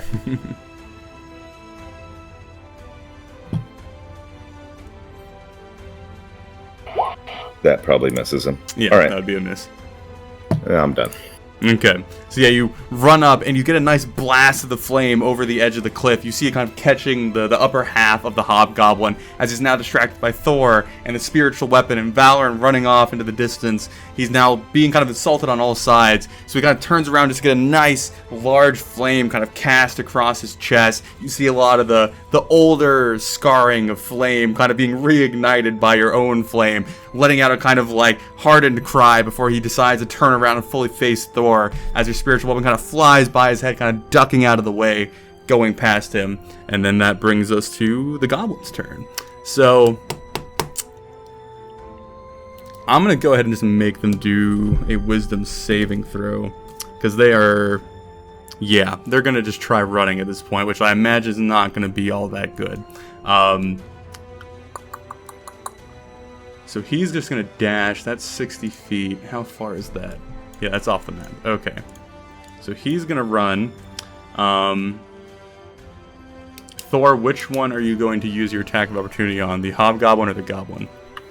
Hobgoblin, because he looks like he has fancier things. Okay. So go ahead and give me that. With Sentinel, if he tries to move and you hit him, he stops, correct? Indeed. Okay, so go ahead and give me that. That is a hit. 11. 11. Okay. And he is now bloodied, and he cannot move. So good. Actually, he probably should have disengaged, but that's fine. And then his little goblin friend. Huh? You can't disengage. You can't disengage from Sentinel? No. Okay. Good to know. It sucks. Well, hold on. Attack opportunity for the... for your spiritual weapon? Yep. Yeah. Now, go. Can I use it on the hobgoblin? Because as he attempted to move. Yeah. Yeah, so I'll use it on the goblin, but that's fine. Well, if I hit the goblin, it's not going to keep him from moving, right? Yeah. I could kill him. It won't kill him. It has like. I mean. Okay, fine, Thor. I heard these whispers in the back of my head. The mother, she speaks. So you were attacking the goblin that's trying to flee. Attack whatever you want. I was just. Yeah, no, that's fine. Okay. Why am Oh, this is... no. Yeah, I know. Being very stupid. I am. All right.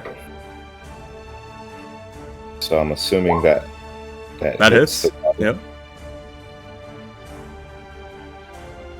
And that's 11. Nice. So as the goblin turns, seeing it's like basically its leader being struck by Thor and being kind of held in place by it, he goes like, and he tries to like dart off. And as it's like just trying to get past you, Thor, you feel like this wind of the mud kind of flying by your face before you hear it just crunch through the skull of the goblin next to you, and you just see its small form just go just crashing down the ground as the spiritual weapon kind of twirls a little like flourish and then kind of hovers beside you, eliminating that poor man's life. The goblin in the tree is going to attempt to climb the tree that it's in a little bit higher and then leap up onto the ledge and run away. So it's going to go ahead and try the climb, which it does fine. It's going to get to there, do a little jump, and you guys have both used your reactions at this point, correct? Mm-hmm. Yeah, so then it's going to, I'll give it, that was like half speed, so it'll get to like there before it runs out of movement. And I think that's all the goblins? Yes. So now we are to Valorant. So I am going to... Oh, good, it's not concentration. All right. I'm gonna move here. I've got a 60-foot range on this. I'm going to cast Command on that fleeing goblin. Okay.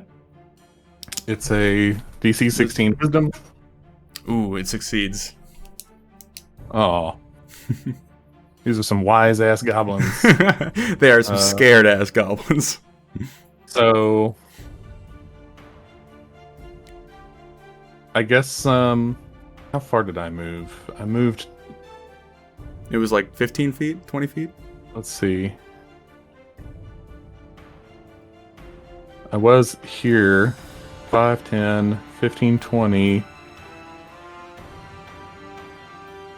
I want to move all the way to the end of the ledge here and try to keep him in sight. Okay. Just watch him run. Okay. Might be able to get at him again. Okie dokie. So then we were down to Thor. Yeah, you know what's up. I'm going to, I will, do the thing. And, I will recklessly attack this man in front of me. Here's one attack. That's a hit. 13. Is there any particular way you want to dispatch this enemy, sir? Yes. I would like to, basically how I did with the other goblin where I basically hit them off a cliff. I would like to do that. And it's like my slash doesn't really kill him. It just gets him almost to the point of death, and then he tumbles down the hill, and then he dies. Okay. Or Buffy just kills him at the end. Yeah. So as he's like held in place by your first blow, you see the fright that's kind of overtaken him is now like fully grabbing his face and his features, almost freezing him in place. And he kind of like looks up at you one last time as you swing your blade, and your, strike does find true, but he kind of like throws himself back with the blow to try and limit the amount of damage it deals, but in turn kind of throwing himself off the cliff. And so as you see his body fly, first you see his shoulder collide with one of the branches, you hear like crunch and then a crack, and then he falls a little bit lower, and you see like one of the extruding limbs of the tree sticking out, and he kind of lands on it fully on his back, and you see his whole body kind of bend back in a U, and you hear a crack and another crunch, and he slowly slides off of that limb, hitting his face on another branch before he finally hits the ground. You see his body's like twitching, one of his arms is kind of trying to lift up, and then Buffy just like crushes his head with his paw and then looks up at you. Yeah, hold on. And I will use my 5, 10, 15, 20. I'll get in front of him. And since I'm already recklessly attacking, you know how it is. That's a hit. It's 13. Okay.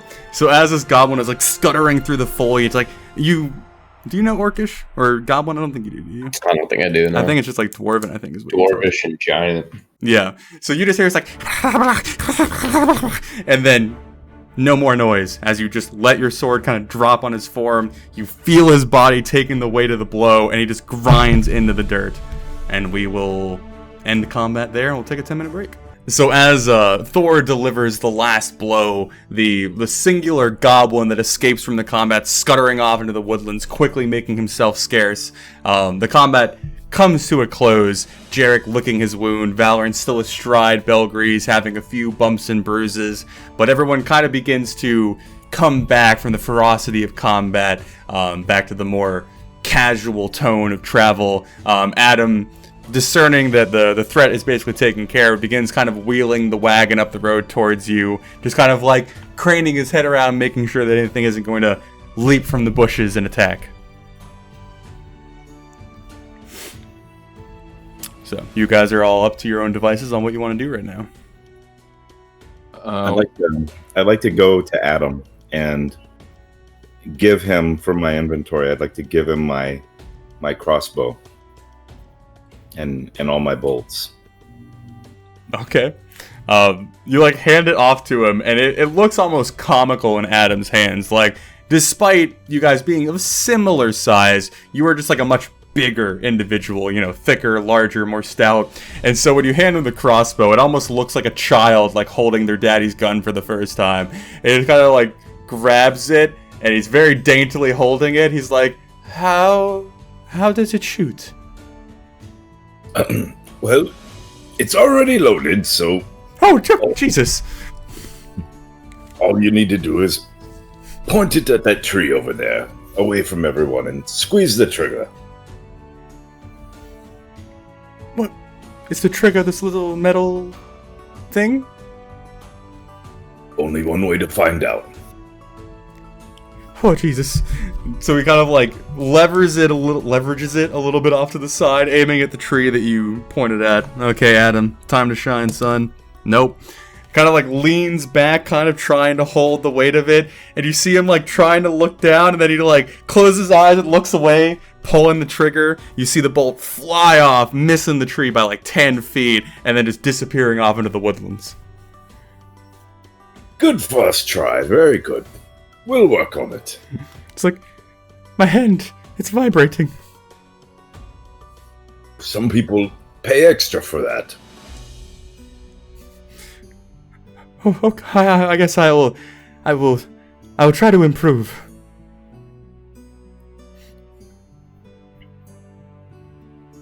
That would be all I would say. Okay. The rest of the Golden Hearts doing anything currently?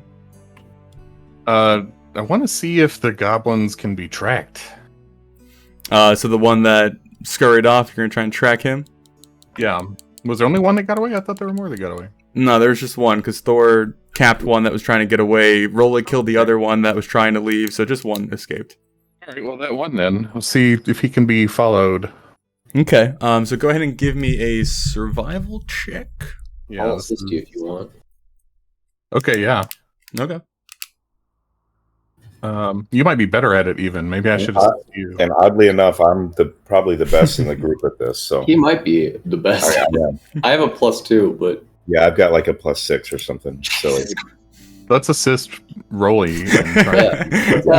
Wait. Roland, do you see anything on the ground yet? What about over there? So I imagine, Rolla, you are... Yes. Oh, sorry. there Buffy we go. will assist you. I got a 19 and an 18. Jesus, okay. So yeah, Rolly, as you're called up to the last known position of the goblin, how far do you guys want to track it, if you are tracking it? Well, if he's on foot, and we've got at least 2 or 3 horsemen, we can track him and run him down. Okay, so the goal is to actually pursue him all the way? Yeah. Okay, so you all on horseback, or what's the situation here? Jarek will stay with the cart, or if you want my horse, please have at it. I'm sure it will be a welcome break for it. And I will take it Alright, so Valor and Rolly and Thor are going to set off after it at 24. Let's see. Little goblin dude. Oh, you poor soul. I'm so sorry that I roll for you. So as you guys get it takes a few minutes to kind of get the horses up onto this higher ledge, having to find a way that's a little bit easier to ascend than the kind of cliffs that you're functioning around right now. And then you set off in the general direction that you saw it. Rolly kind of leading not charge isn't the proper word, but forging ahead, keeping his eyes downcast to the ground. The goblin, in its desperation to flee, didn't really do a fantastic job covering its tracks, so you kind of can easily follow the broken branches and muddy footprints and like kind of bits of cloth and whatnot kind of being ripped from its clothing as it kind of just hammers its way through the foliage of the woods. Probably going for maybe like 5 minutes or so. You've made a fair distance away from the wagon. You've kind of gone through the woodlands for a little bit, onto a little tiny clearing, and then back into the woodlands again. You now begin to hear the sound of like rapid footsteps and crunching and whatnot kind of in the distance in front of you. Not to the point where you can see where the sounds are coming from, but you hear them getting a little bit closer as you keep pursuing. So I imagine you guys are going to keep forging on. I want to ride to the point where I can see him within 60 feet, and then I will try to command him again. Okay. Go ahead and give me like an animal handling check real quick, just to see how you guys are getting through the woodlands on horseback. You know, for someone who should be like really connected to your mount, the animal handling checks never go well. It's not actually my forte. If not for Belgrade, I would be in trouble. Yeah.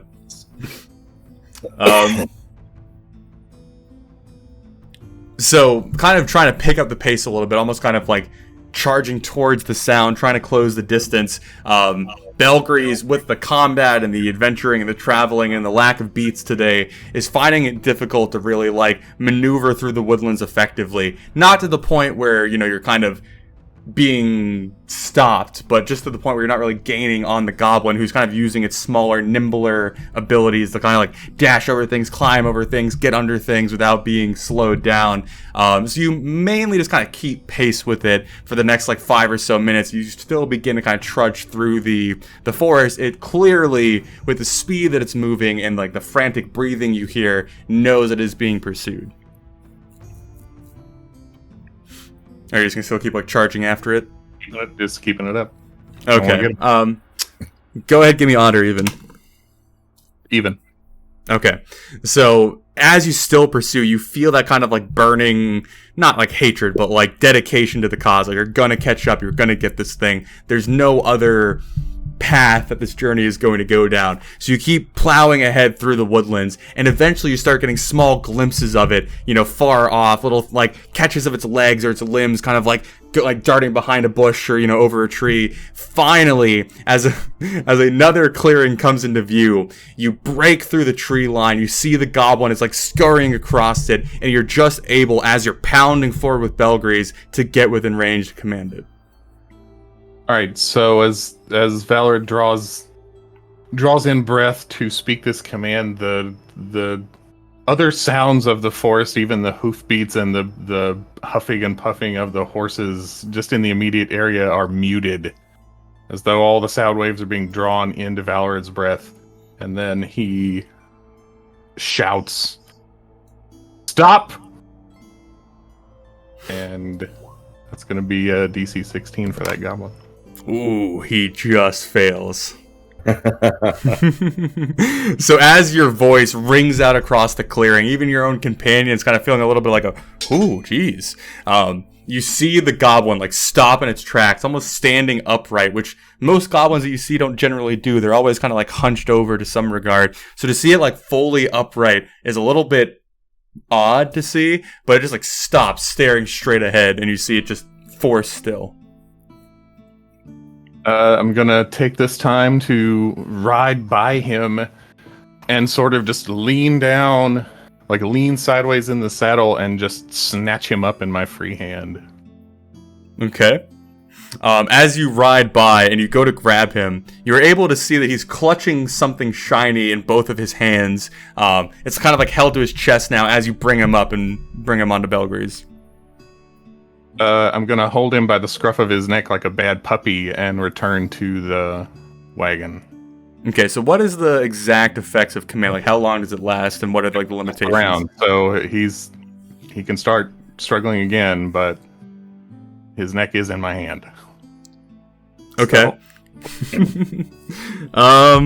if needed, I will assist him in grappling. Go ahead and give me just an intimidation check real quick, Valorant. Because you suck at that. Yep. Okay.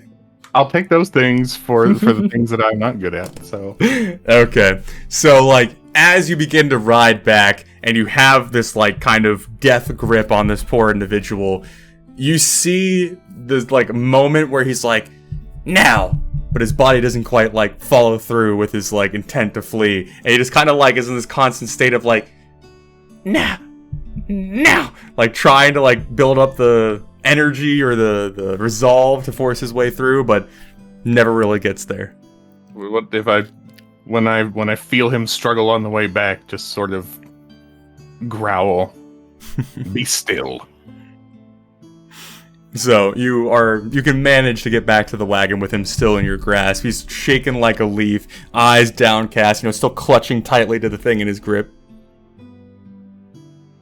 So still hanging on to him, I kind of want to hold him out and just shake him and be like, drop it. He is like holding on tightly as it's like shaking. Or you're back at the wagon at this point with everyone else around, and so the rest of the party, you just see it's like as like Valorant is just violently shaking this small goblin, still clutching to the metal object. I'll try to reach up and grab it. Give me an athletics check, Thor. Alright. Guys, do you want me to just sleep him? No, I want you to ask him where the rest are. Thor, as you go and grab it, it's a small metal cylindrical object, pretty thin and long. As you get your hand around it, you see the goblin kind of reaffirming his grip and trying to yank, and there's a surprising amount of resistance from this tiny individual. You're just like you try and like casually pull it, and then you're like, oh shit. And you kind of like pull it a little bit harder, and then you finally like wrench it from his grasp. You seem like like reaching out with his hands, like almost like trying to grab it as he can't move forward away from Valorant's grip. What do I have in my hand? It appears to be a small flute, or like a pan whistle, the tiny. I can't think of the term for it. It's a small flute thing. Does it have like the pipes all side by side? Yes. That's a panpipe. There you go. That's what it is. Who has the telescope?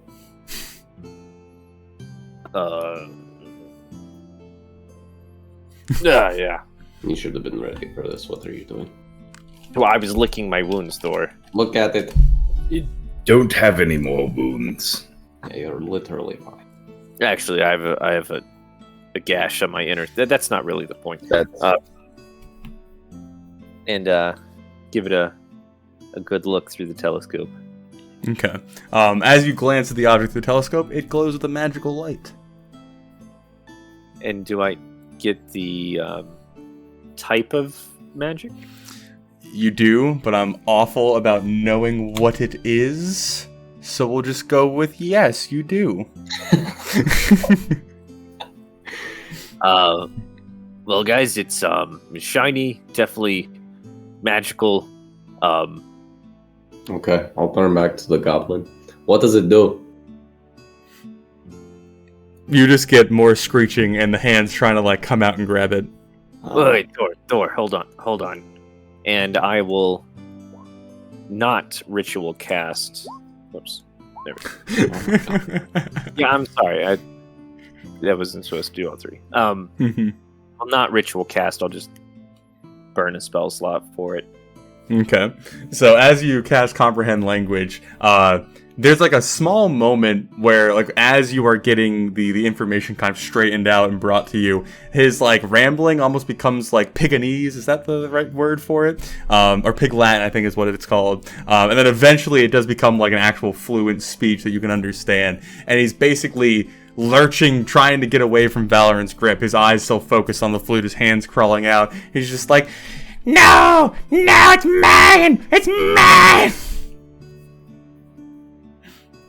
Can you understand me?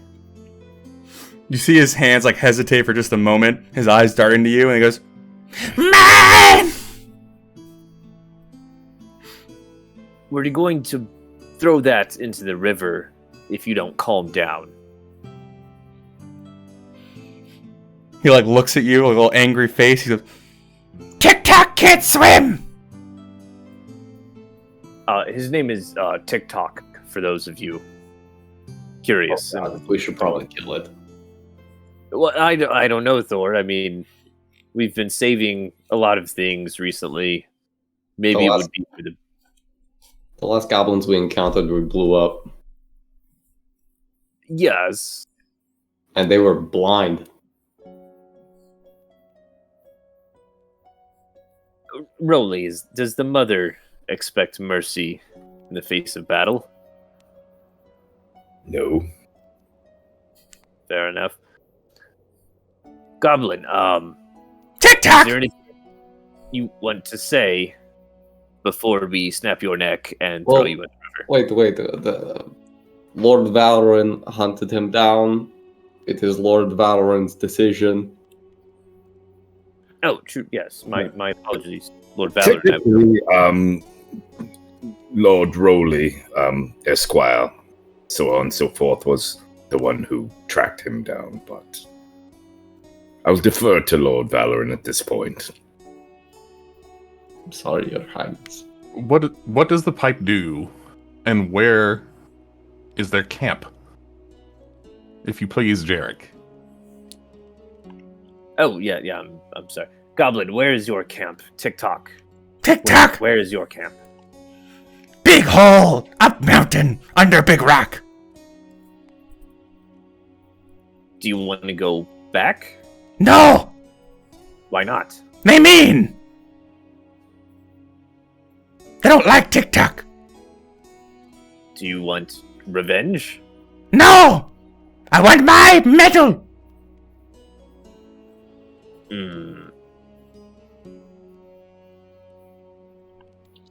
Well, here. Now, hold on. The spyglass is like an identify spell, correct? No, it's just a detect magic. Detect magic. In that case, I'll go ahead and just burn a spell slot and do identify. Okay.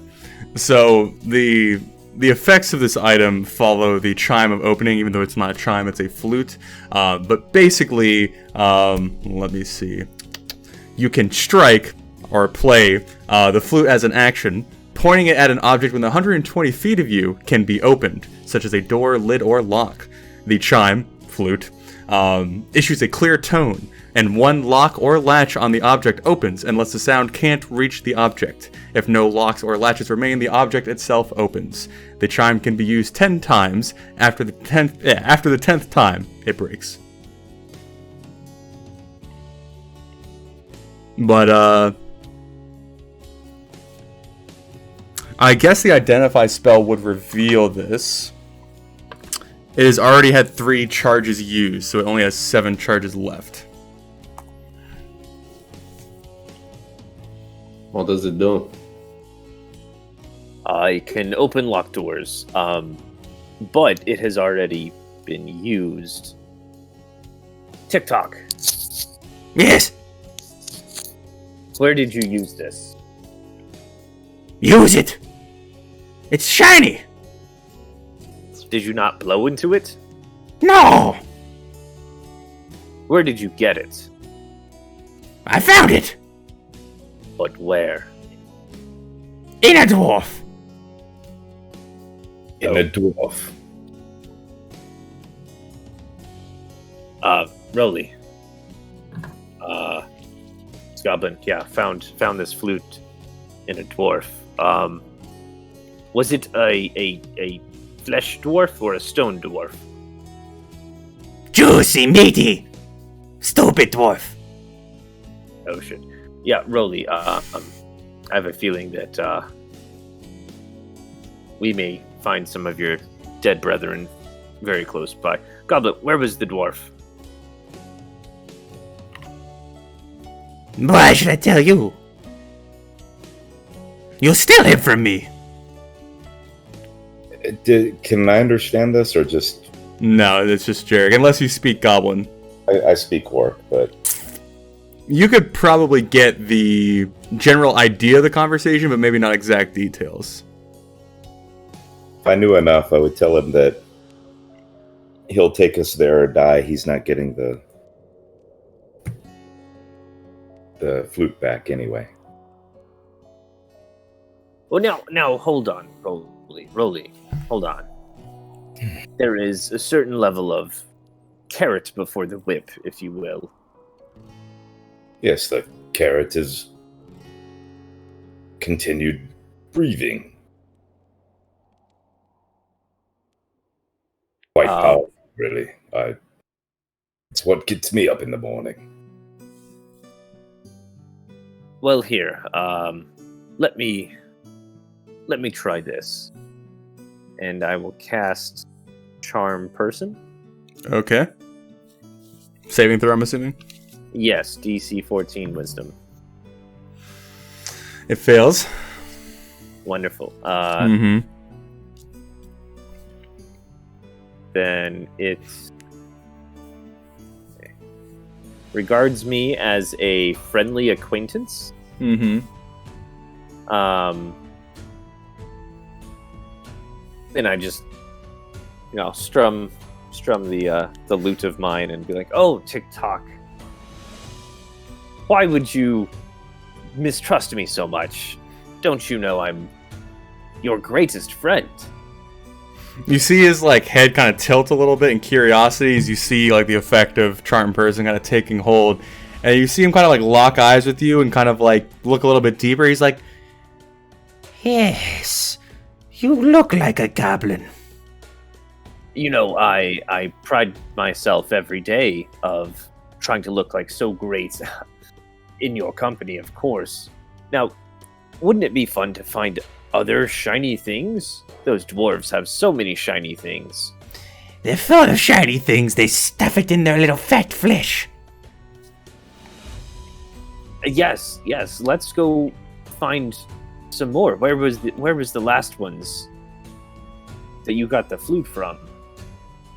Well, they were here and there and there. and he starts pointing on the road that you guys are standing on currently, basically where their ambush spot had kind of been set up as you guys came up to them today. Ah, then all the shiny things must be back at your camp.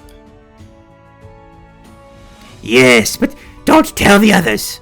They are greedy. No, of course not. This, my dear TikTok, why would I tell them? I'm here for you, and I'll give him a pat on the shoulder. Well, TikTok, I can get you out of this. I need something from you in return. Yes, big goblin. Yes, I just want to know where the camp is. And, I can teach all of those who hated you to fear you instead, of course. Do you remember where? And I'll point around. TikTok the Overlord. Yes. They will sing songs of my ferocity. Yes, but TikTok, where was it? Which mountain? Where was the hole? He kind of looks up at Valor and he's still holding him and looks down at you. He's like, I will show you. Nobody else. No, of course. Valorant, hey, real quick, do you mind if I take my new friend here?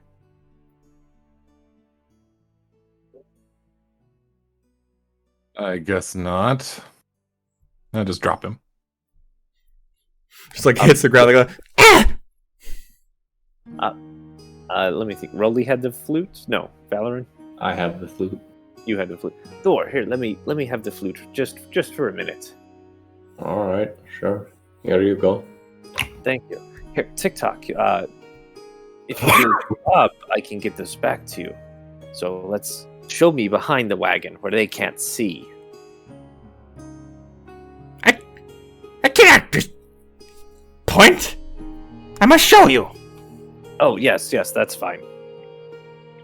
And I'll put the flute into my, like, under the armor and the shirt, and with a warm, comforting hand on TikTok's shoulder, we'll lead him along or follow him along. He kind of like reaches up and like grabs your hand to hold it, and Jarek and TikTok walk off almost like an orangutan, kind of leading a zookeeper around at the zoo, just kind of like holding onto his hand as he walks. And as you begin to kind of like walk off the main road into the woods, he just begins like talking. He's like, It takes 3 moons and 3 days. Once we get to the tall rock, then we take a lift, and then it's 2 days and 1 moon, and we get to the big rock.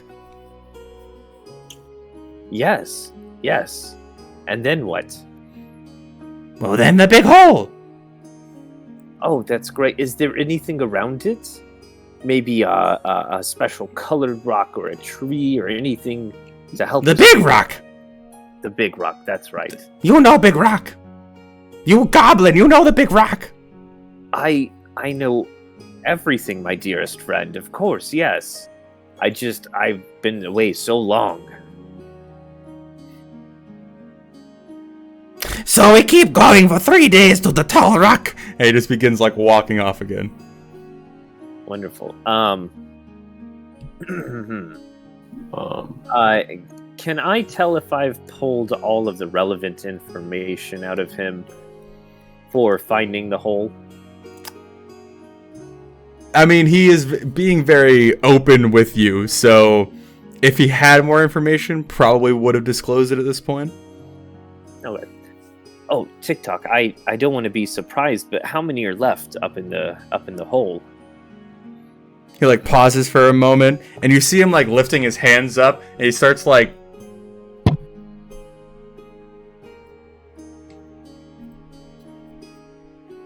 I don't know.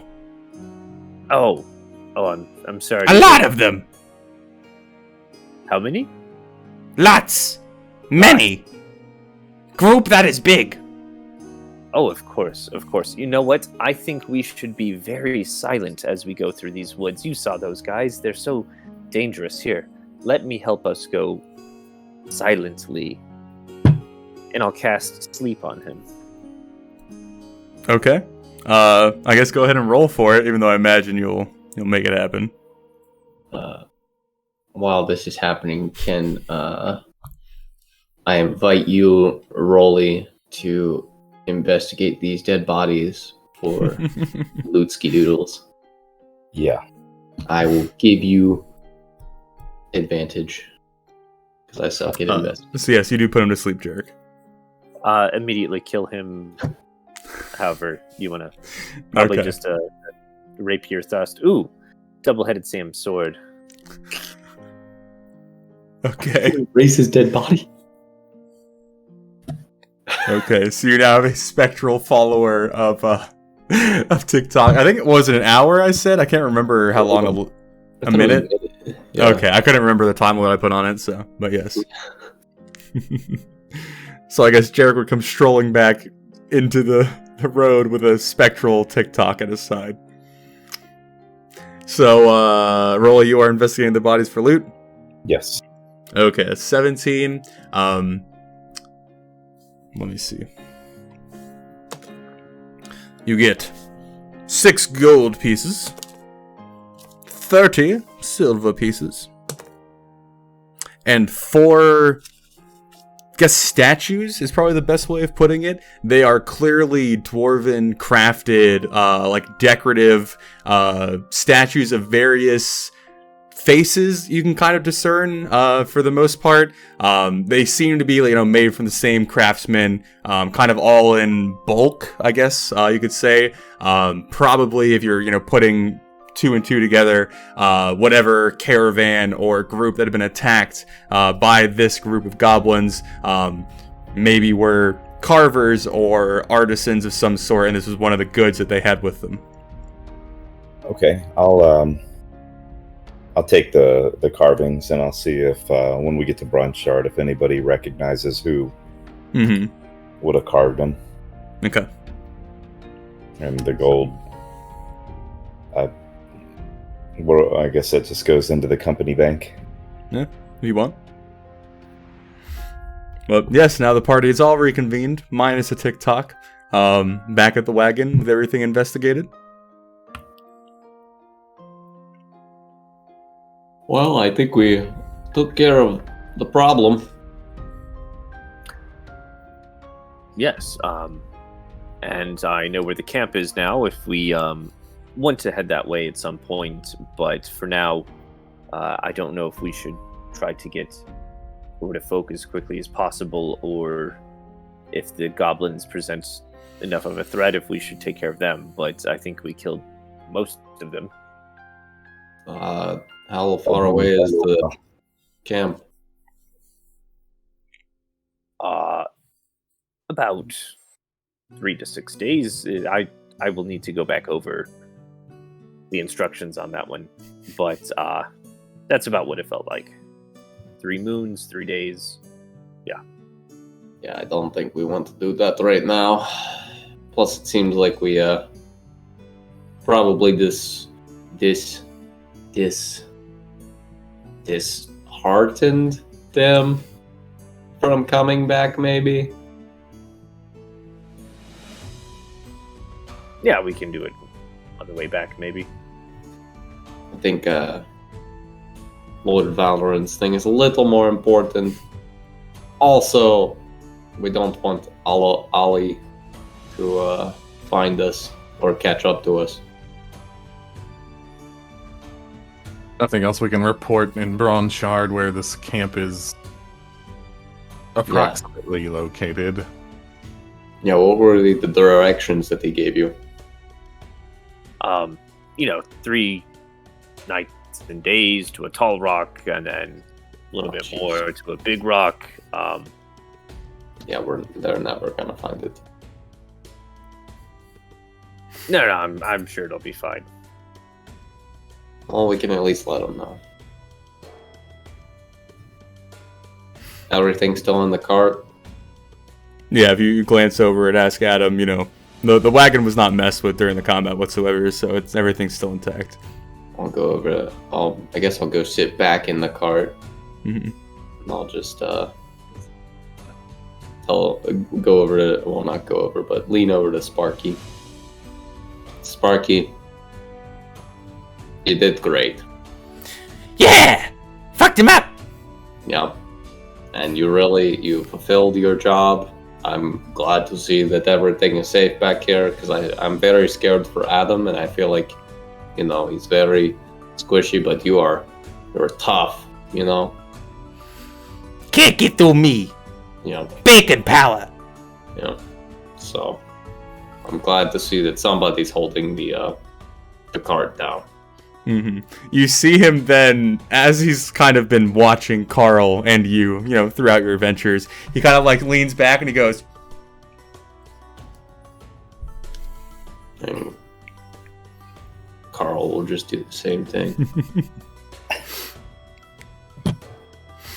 Got another pet. Let's go.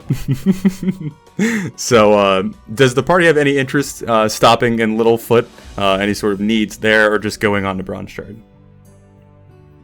Might be interested in a short rest, personally. Well, yeah, there's still multiple days of travel between here and Bronchard. I'm just curious if you guys have anything to do at Littlefoot. I'd like to at least go ahead and see if we can get any, information, history of what's going on. Don't want to miss any of those opportunities, And also, I guess we should probably report that we took care of the goblins, or at least let them know that we took care of them for now. Okay. So, Thor, since you are so in charge of the situation. Absolutely. Go ahead and give me a investigation, and then go ahead and give me a persuasion. Fucking dog. All right. Investigation and persuasion. Yes.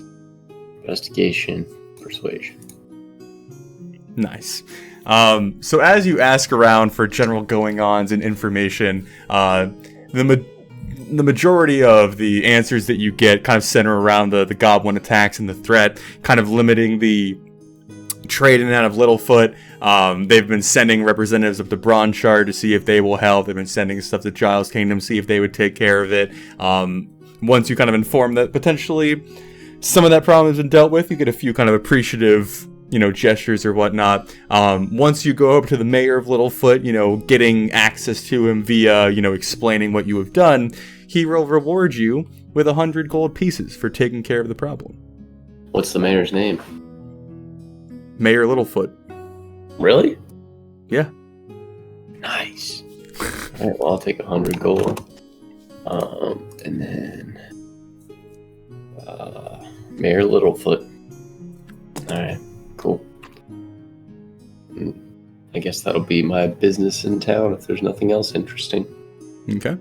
I imagine you guys can stop here and sleep for the night and do the whole adventuring thing. But from where you're leaving the combat to actually getting up to Bronshard, it's maybe we'll go with 3 days. So traveling to Littlefoot is a day, spending the night there, traveling another day towards Bronshard, get to halfway up the mountain pass, and eventually to Bronshard itself.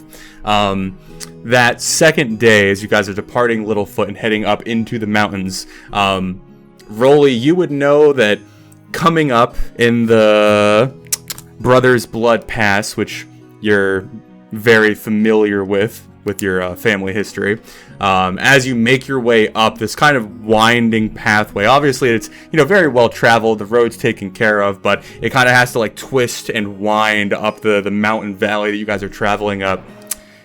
As you are moving along, you see up ahead 2 pretty prominent dwarven carved statues on either side of the road. They're both facing the direction that you guys are coming from, so they're facing you, and they are distinctly hunched over, shields front, weapon in hand, in a much kind of a defensive combat position. The statues themselves are maybe about 15 or 20 feet tall, very well crafted and done, dwarven stone cutting, very well done. As you are getting closer, you see what looks like small piles of clutter at the base of these statues. And then as you get closer and closer, you realize that the bottom of these statues are covered in empty drinking flasks. Maybe 100 or so drinking flasks per statue, just kind of almost stacked neatly all around the base of it. Rolly, you would recognize this as something alluding to your family. And you have information about that if you want, but the party kind of just passes by that as they're traveling. Oh, need to stop here, if you please. Have we made camp yet, or is it early in the morning, or is this towards the end of the night? It's about midday right now. This is the 21st. Do I have that right? Yeah, so it was a day, rest of the day to Littlefoot, spend the night, 21st, you're heading up, yep, yeah, so. Got it. So, yeah, I would, Rolly would go over to the flasks that are there, and I'd take out of my traveling kit, I'd take my flask, or not my flask, but my drinking cup, mm-hmm. and go to the back of the wagon, fill it up with ale, and go to the foot of the statue. And you wouldn't hear what he said, but I'd be mumbling something under my breath, and I'd drink the ale and then set the cup down with the rest. Come back to the group.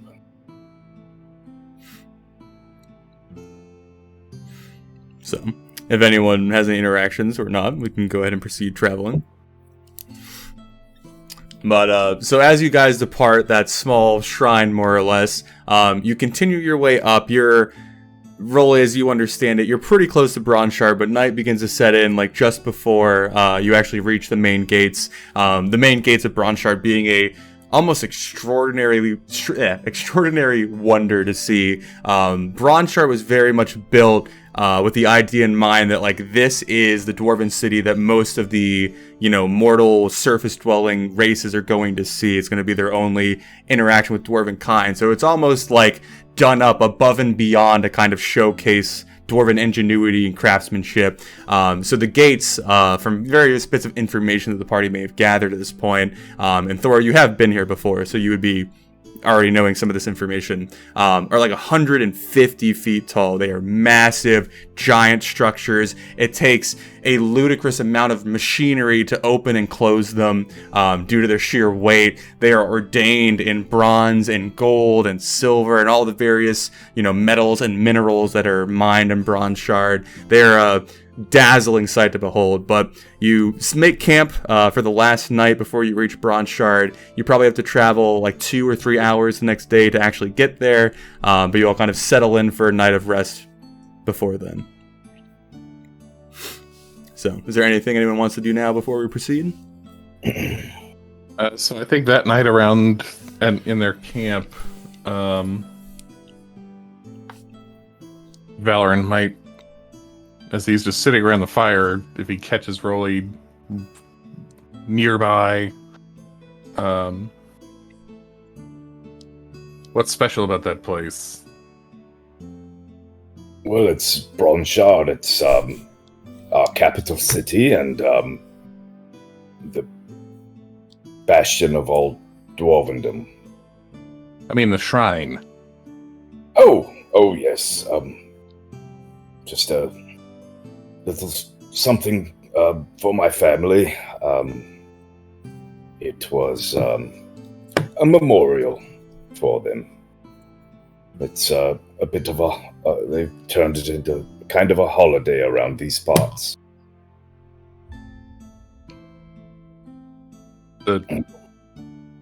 It's a holiday now. Yes, today. Signifying what? Honors the sacrifice of the half-beards. Sacrifice?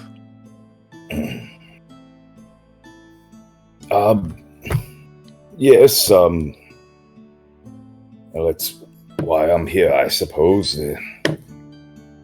The eastern reaches of the kingdom were guarded by my clan and 2 others.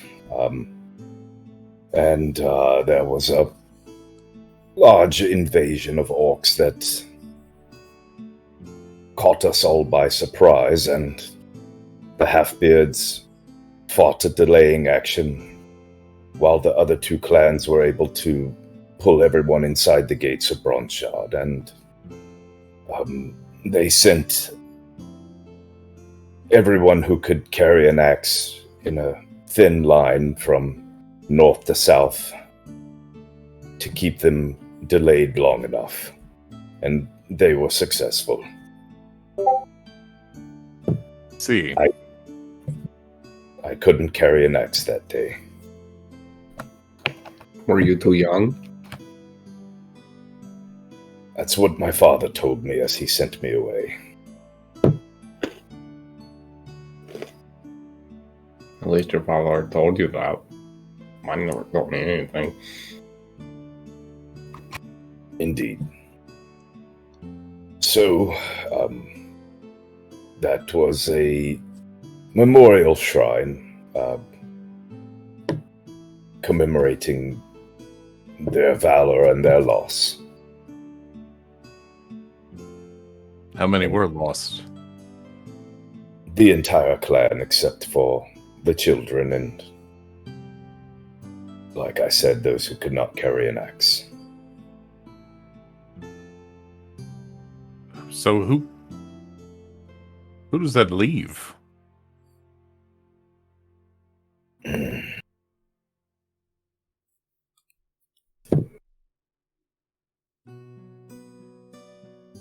do you mean individual names, or... I'm sorry. No, I apologize.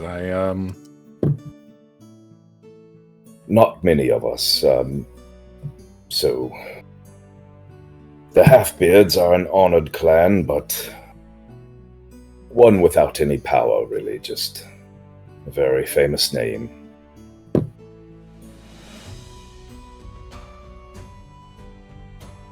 I see. Makes sense why you hate orcs so much. Well, I mean, to be fair, I would have hated them regardless, but yes, it gives an extra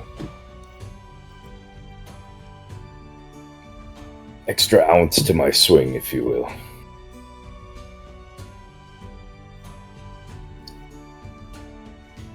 But that's a long time ago. I can't wait to show you the city. It's quite beautiful, and there should still be some people around that... There's plenty of people that I'm friends with now, and we'll have quite a good time. As a matter of fact, I've got quite the little bar that we'll have to visit. It's called the Tipsy Gnome, and you should feel right at home there, Adam. Yeah, Adam kind of like peeks his head up. He's like, "Oh, gnomes." Yes, not just dwarves live in Bronshard. Maybe I'll show them my rabbit foot ale. Well, I was quite planning on it. Maybe we can make it a feature. But, I'm sorry, it brought back some memories that... But...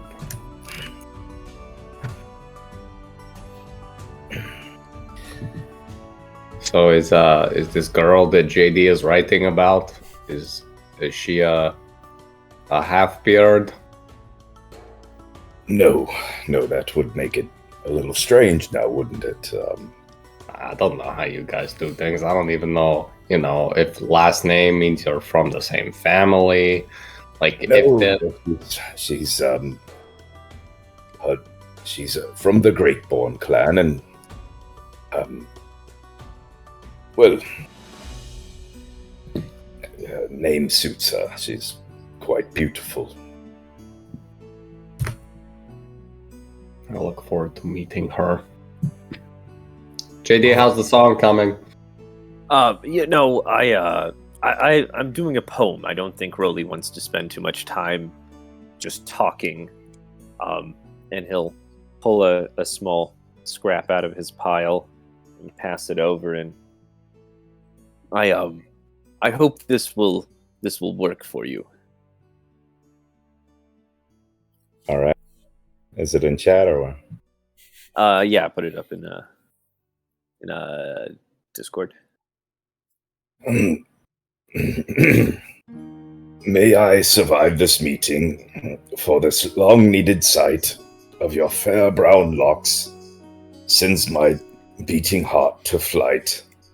My longing for you to feel my love against me, our beards entwined in embrace. Really entwined, it's not that long, it's more of a fuzz, but I see. Captivated by your sparkling green sea. Our time is short upon this world, take no moment for granted. I would give you a chip of my heart, so you know my feelings never were slanted. I tried to take everything you mentioned and work it in. I can't wait to read it to her. I won't alter a thing. It's perfect. JD, that was beautiful. Oh, well, I'll go give JD a big hug around his belly. Oh, Thor. What? Thank you so much. But Rolly, you've been there for me. And every time I take a sword to the gut or I get mauled by fucking wild animals, you're always there to to patch me up, and if I can help you patch this up, I will feel like my debts to you are completed. Well, just stand by. She has a bit of a temper. We might need your healing spells yet. Yeah, use him as a meat shield.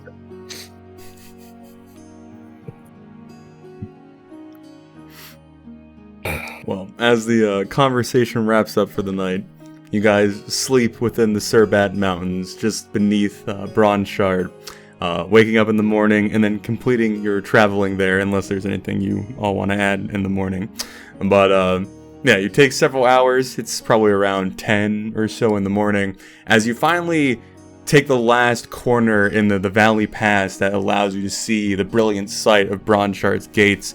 And though you've heard it described, Thor and Rolly, you've seen this, but Jarek and Valorant and Adam and Sparky would be virgin eyes to this site.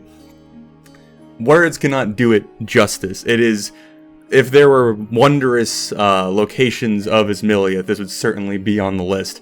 It almost encompasses what appears to be the entire face of one of the mountains inside of the Surbat Mountains. These, complex, advanced machinery kind of coming out like spider fingers attached to the various parts of the gate that obviously, facilitated opening and closing whenever it is time for such things. But there's kind of a constant crowd of people moving in and out of this massive gate, and you see inside, past the gate itself, the ceiling of Bronshard is probably about 100 feet or so, varying in height because it's kind of like a rough, uncut ceiling of the stone terrain of the mountain above. But you see, even inside the interior, there are defensive fortifications and walls that stand tall as well, long pillars that hold up the grand entrance. We'll go ahead and switch to this. This is level 1 of Bronshard. You guys are entering in down on the south. The market gate is what it is referred to. And there is a kind of bazaar, the Middle Eastern kind of marketplace vibe, kind of settled inside the immediate entrance of Bronshard. Lots of tents and lean-tos and wagons and temporary structures, making this kind of sprawled out town just outside the secondary gates of the city. Giant, decorated, ornate walls standing behind them, maybe 30 or 40 feet tall, with towers capping off each end. Again, very overly done and elegant. Lots of,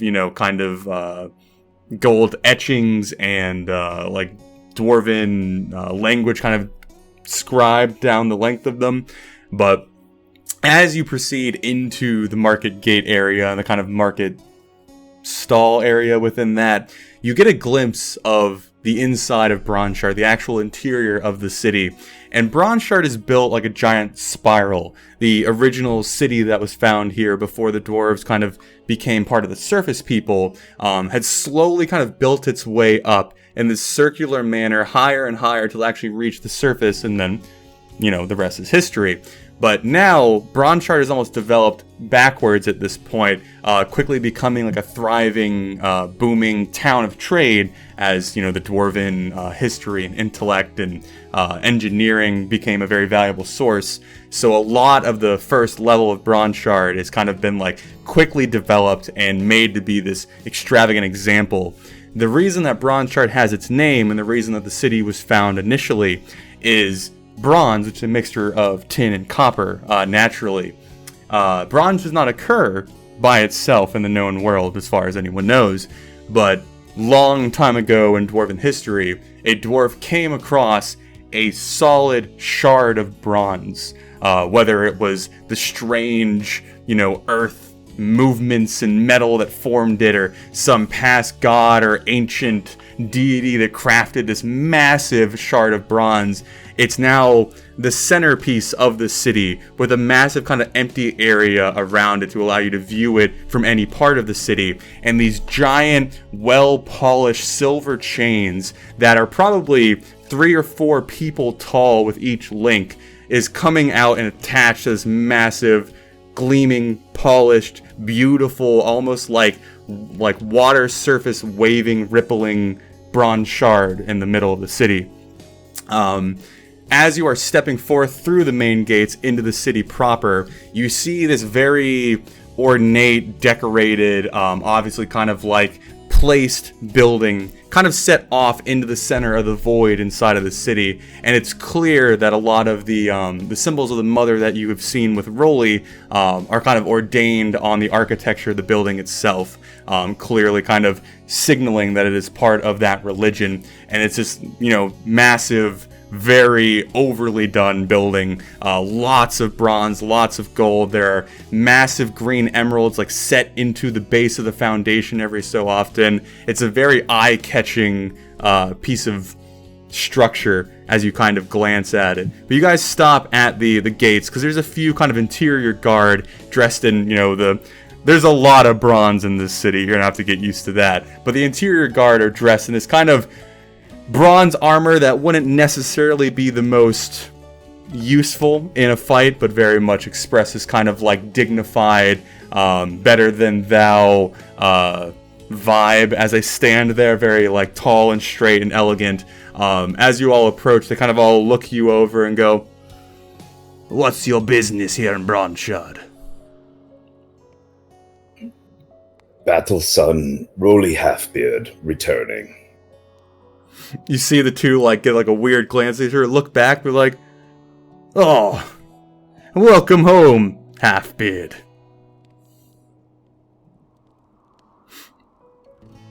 Keeping us safe. Piss off. It's a friendly jive. So was mine. And I just give him a smile. He kind of like comes out to like grip your arm and kind of like a forearm encompassing grip of like a handshake, kind of shaking it with you. He's like, "We missed you for the celebrations, Halfbeard." Yes, seems I was a day late, but I'm sure you had at least one or two for me. He's like, How's any threats? Is everything quiet? There's been some mewling from the small folk down the hill saying that there's some goblins fucking with them, but, they can deal with it, or the lovely mountain guard can certainly deal with them. Oh, we did catch some of them.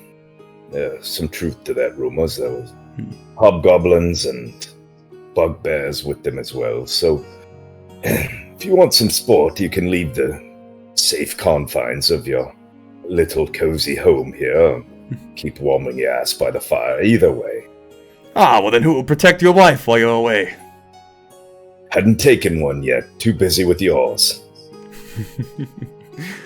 Well, welcome back home. Good to be home. Yeah, I'd pull him in and give him a slap on the back. Mm-hmm. So they kind of like step aside, allowing you guys to move into the interior of Bronshard. And these are my friends and traveling companions. I'd introduce them all and send word they're not to be bothered, especially the tall one. Yeah, as Thor begins to kind of like get noticed, they both kind of look him up and down, and you see kind of a mixture of emotions going across their face. It's obvious they want to say something, but they don't quite know the right way of approaching it. And they just kind of like give you a little stink eye, Thor. They're like, "No trouble here in Bronshard, big guy." I've been here before, it's not my first time around the block. Well, then no funny business. I am nothing but funny, but I understand what you mean. And I don't plan to do anything crazy. If anything, you should be looking at that guy. And I'll plan JD. Yes, I can sell poems for 10 gold apiece. What? No. What? They like look at Jarek and they're like, "Yeah." Look back at Thor and they look at Rolly. They're like, "If he gets out of line, you give him the business." We'll give him right in the business. Absolutely.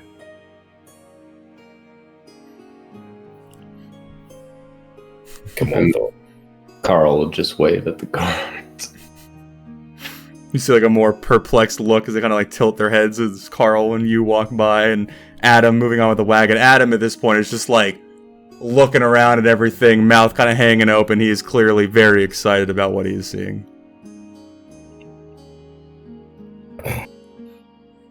So I would like to, if I have this right, the temple proper should be right in front of us at this point, right? Yeah.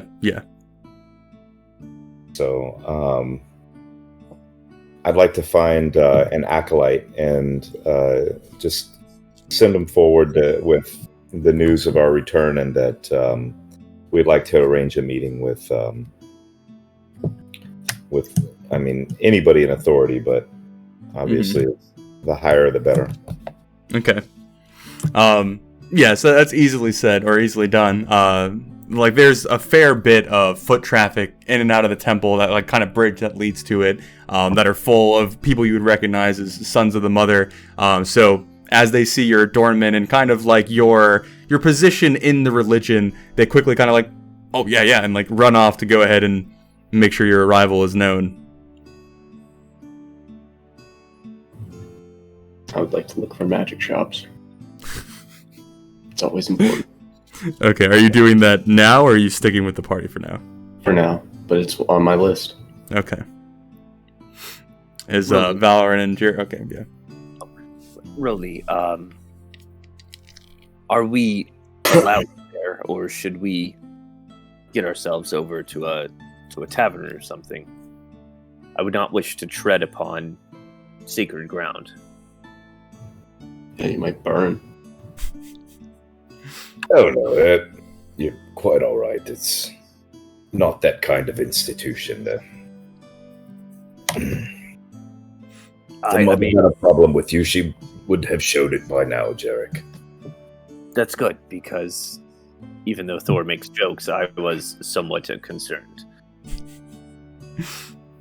Yeah, Rolla, you would know that the only kind of like off-limit parts of the public of the temple is like, you know, like the sleeping quarters and whatnot, and also there's something called the Grand Archive inside of the temple, which you would understand is a lot of the collections of knowledge of not only the dwarven race, but the mother itself, like tales, stories, you know, the various bits of information that the temple kind of center around collecting. But just the temple proper, it would be open. Yeah. Okay. So as the party as a whole moving to Mother's Helm is the name of the temple. So are we going to be able to get passage here? I don't know how your highway system works. One thing at a time, though. I imagine we'll probably be able to talk them into that, but not before we've had at least 1 or 2 days of drinking. At least one. We should probably stable the horses too, yeah. Yeah, Perhaps Adam's the seat of that. let's put Adam to that. well, Adam's just like, but I can I see the temple? Yes, Adam. Oh, yes. Coming out of your Can paycheck. we find somebody to here? You know what? May as well use it. I'll find one of the acolytes in training. Okay. You kind of catch one as they're running by. You Yes. take our carts, our horses, and everything in them. Touch nothing, damage nothing. Have them all stabled as near to the Tipsy Gnome as you can find. Kind of like looks at you all, looks at the wagon up and down, like peers at you a little bit. He's like, shit. Okay.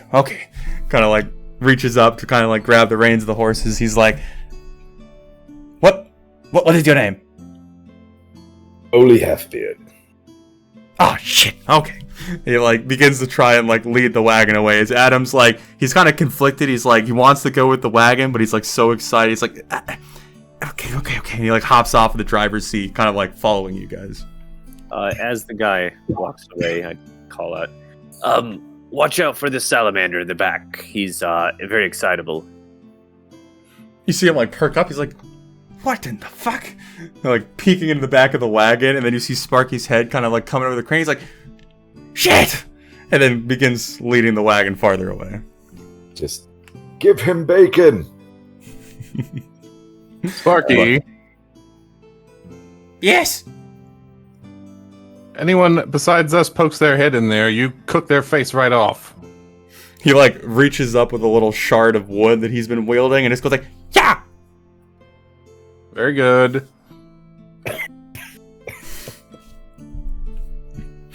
So, the Golden Hearts and Adam are now stationed in front of the Mother's Helm Temple.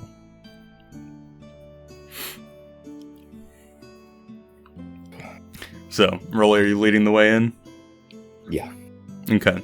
So, the center room of Mother's Helm Temple is a kind of multi-purpose room. It is a cafeteria, a healing ward, a grand entrance, like an entertainment spot. It gets shifted around quite a bit. Right now, as you guys walk in the great gates of Bronshard are almost kind of like replicated in a smaller way for the gates of the building of Mother's Helm.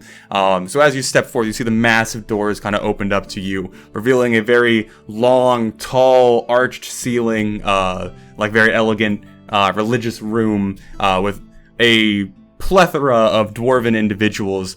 You notice as now that you're kind of like more in the populace of Bronshard, that a lot of the male dwarves that you pass by have their beards cut in a similar manner to Rolly's. They're kind of like slashed halfway down, devoid of any sort of like braid or decoration, kind of just rocking that whole style. But as you come into the actual temple itself, Rolly, you would recognize your... I don't know, it's probably been like, it was about a year is what we decided. You see your mentor from about a year ago that you haven't seen, Don Grador, moving through the small crowd. He's using a cane to kind of step forth. He's dressed in what you would kind of describe as like almost human noble clothing. It's very tight-fitted, ornate with like bits of jewelry and whatnot, like way too many rings on his finger. He has like a bald spot going on his head, but he has like this like, almost like monk-like hairstyle going on, a nice thick beard flowing from that he has also done the half beard cut. But he has this nice warm smile on his face as he's kind of like clicking with his cane towards he's hunched over a little bit, but you see his eyes are kind of locked on you, Rolly. Walk over to him and give him a big hug and pick him up, cane and all, twirl him around and set him back down. As you take him in the hug, you like feel his arms trying to like make his way around you, and you just hear like a very deep chuckle kind of coming from his lips as you two embrace. Been too long. But It has. I would say you've grown, but I think you've gotten shorter. well, you've certainly got older. Well, But still as good looking as all. Been any new women lately? Oh, that's what I have the stick for. I gotta keep them away. Make sure you keep separate spares in case that one breaks. But Oh, I always got a spare. And then he kind of like looks around past you and he's like, it looks like you've acquired some friends. yes, you can call them that now. This is Lord Valoran Athelbane. He's quite the spirited young noble from the Kingdom of Folk, and Thrasius Fireheart. He's a Goliath from the Western Plains, and Jarek Dissel, Master Warlock and Amateur Bard. Master Bard and Amateur Warlock. He kind of like moves his gaze from one to the other, kind of like nodding his head at Valor and kind of like tilting his head at Thor, and then kind of like shaking his head at Jarek, eventually kind of returning back to Rolly. He's like, well, did the mother call you home? Like, why are you here? I almost forgot our esteemed companion Adam. He's quartermaster and driver extraordinaire. Adam, who's kind of like hiding behind Thor a little bit, kind of like peers around, like looking at all the architecture, like craning his neck up at the ceiling, hearing his name, kind of like looks over like... Yes, as mysteriously and quickly as the mother sent me out, it appears she called me back here. No, Well, I've learned not to argue with women. especially not that one. Especially. But speaking of women, is she around? Why don't we get you settled in, Rolly? I don't like the sound of that, but I won't argue with you, not now. There's no reason to put a cloud over your welcoming. God damn it. Okay, well, yes, we'll need a place to stay, and we do have some important news to relay the chain, and let smarter people than me decide what should be done next. And also, we're going to be trying to secure passage through the undertunnels, so... Well, you certainly have a path ahead of you, then. What's that supposed to be? Well, I'm a brave dwarf. I'm an old dwarf. I'm not going down through that shit. Oh, well... Okay, but... Yeah, we're perfectly safe. I mean, you should see what these guys can do in battle. Well, like, gestures to Jarek with his cane. He's like, yeah! Looks like a real fierce warrior. Jarek single-handedly occupied 3 wargs for us in the last battle. They occupied him, to be fair. That's not really important, Thor, but yes, lovely to make your acquaintance, and I appreciate your concerns. Oh yeah, we can get your old room set up for you, and we can find places for your companions. Well, places, yes, but God knows I need something to drink. Oh, well, we're fresh out of anything alcoholic, Rolly. I am so sorry to inform you. I'm fucking with you. Let's go. Let's go then, Dong. Riddle. So, as he kind of leads you guys deeper into the room, Thor, go ahead and give me a perception check real quick. Okay. There's a lot of, like, murals and tapestries and just depictions of what you can kind of assume are, you know, scenes from the history of the Mother or just Dwarven society as a whole.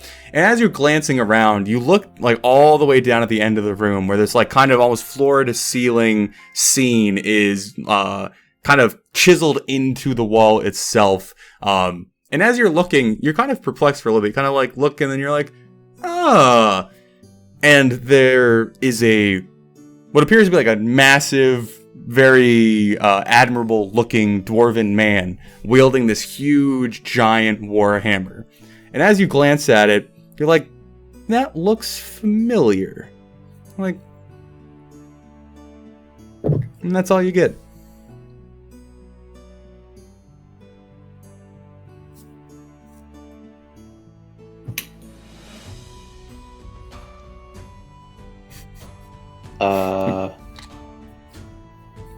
Hey, who is that?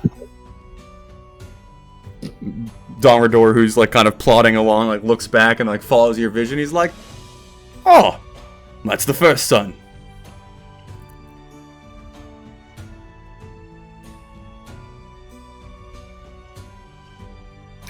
Give them more than that. They're not dwarves. I spent half my life teaching you all this shit, Rolly. I shouldn't have to tell it to everybody else that walks in. Show them what a good fucking teacher you were all those years to me, Dongrador. He kind of like looks up at it. He's like, that is the first son. Famously depicted the scene where he struck forth from the golden halls to forge the future of the dwarven race. Satisfied, Rolly? Quite. He really is much better at this, but he must need a... I'm not nearly drunk enough to teach right now. Yes. Why do I know that face?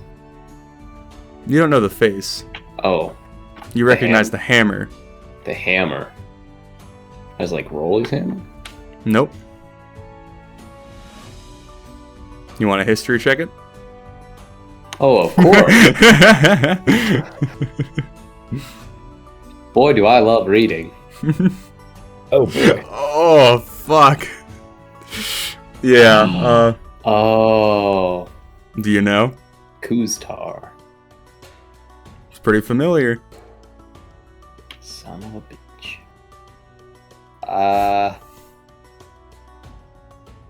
What happened to that hammer? Looks up at it, he's like, oh, the mother's hammer. That's the mother's hammer? Yes, that was the hammer that brought the dwarves into existence.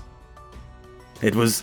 Oh, I'd have to look up the exact date, I'm not quite sure, but it was lost in some foolhardy expedition a long time ago. I think it was like 800, 900 years ago, something like that. We've been searching for it ever since, and no one's seemed to find it. We think it's somewhere down on the dwarven highways, but that is a maze that no man wants to go down.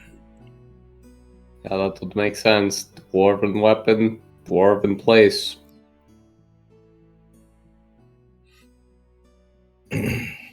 Anyways. So I would what would be the would we have time to fill him in with the high points of what we're dealing with? Yeah, sure, if you want to, like, out of character, give him the rundown of, like, Toradan and whatnot you've seen so far. Okay.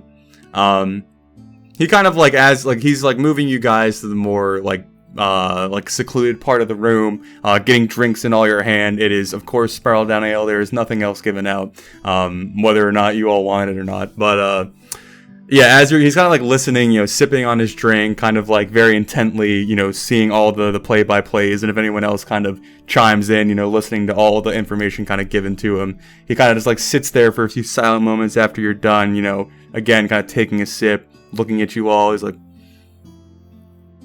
that is concerning. It's probably the reason I was brought back here. But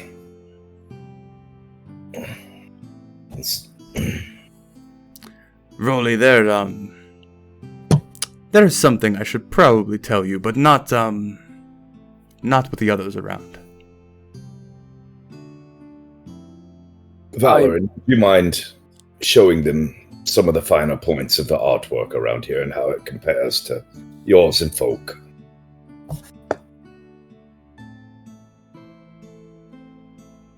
Very well. Adam is like, hell fucking yeah! Like, runs up to Valor and he's like, so what is this? No questions. Damn it. But yeah, then your mentor then grabs you, Rolly, kind of leading you out of the main room, moving you down kind of familiar hallways that you have cleaned and sweeped and mopped, you know, your entire life. You know, it's a very, very familiar building for you. In all of your time here, you've been allowed into the Grand Archive twice. You know, every single acolyte kind of goes through it, has shown it, and kind of explained what it is. But now with, like, really no hesitation, he kind of leads you directly there. And the Grand Archive is probably one of the only structures in Bronze Shard, at least, you know, in the entrance of Bronze Shard, that isn't built to be some overdone, like, outrageous architectural feat. It is just a massive, giant room full of thick tomes all chained to the various shelves that they have. He begins, like, plodding his way through all of the shelves, you know, leading his way, kind of like holding a finger up and, like, looking at all the different like titles and organization plaques on each of the shelves, eventually kind of leading you down one shelf, pulling a book out, you know, flipping it open, the chain kind of rattling a little bit as he's, like, flipping through the pages. He's like, yes. And he lifts up the page and shows it to you. There's a bunch of text around it that, you know, we can kind of dig deeper into if you want.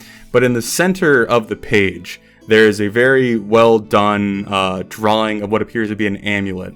It's on, like, a pretty simplistic chain. It is a hexagon amulet. Very simple yet elegant. It's obviously a very valuable item, but it's not done in a way to kind of, like, showboat about its craftsmanship.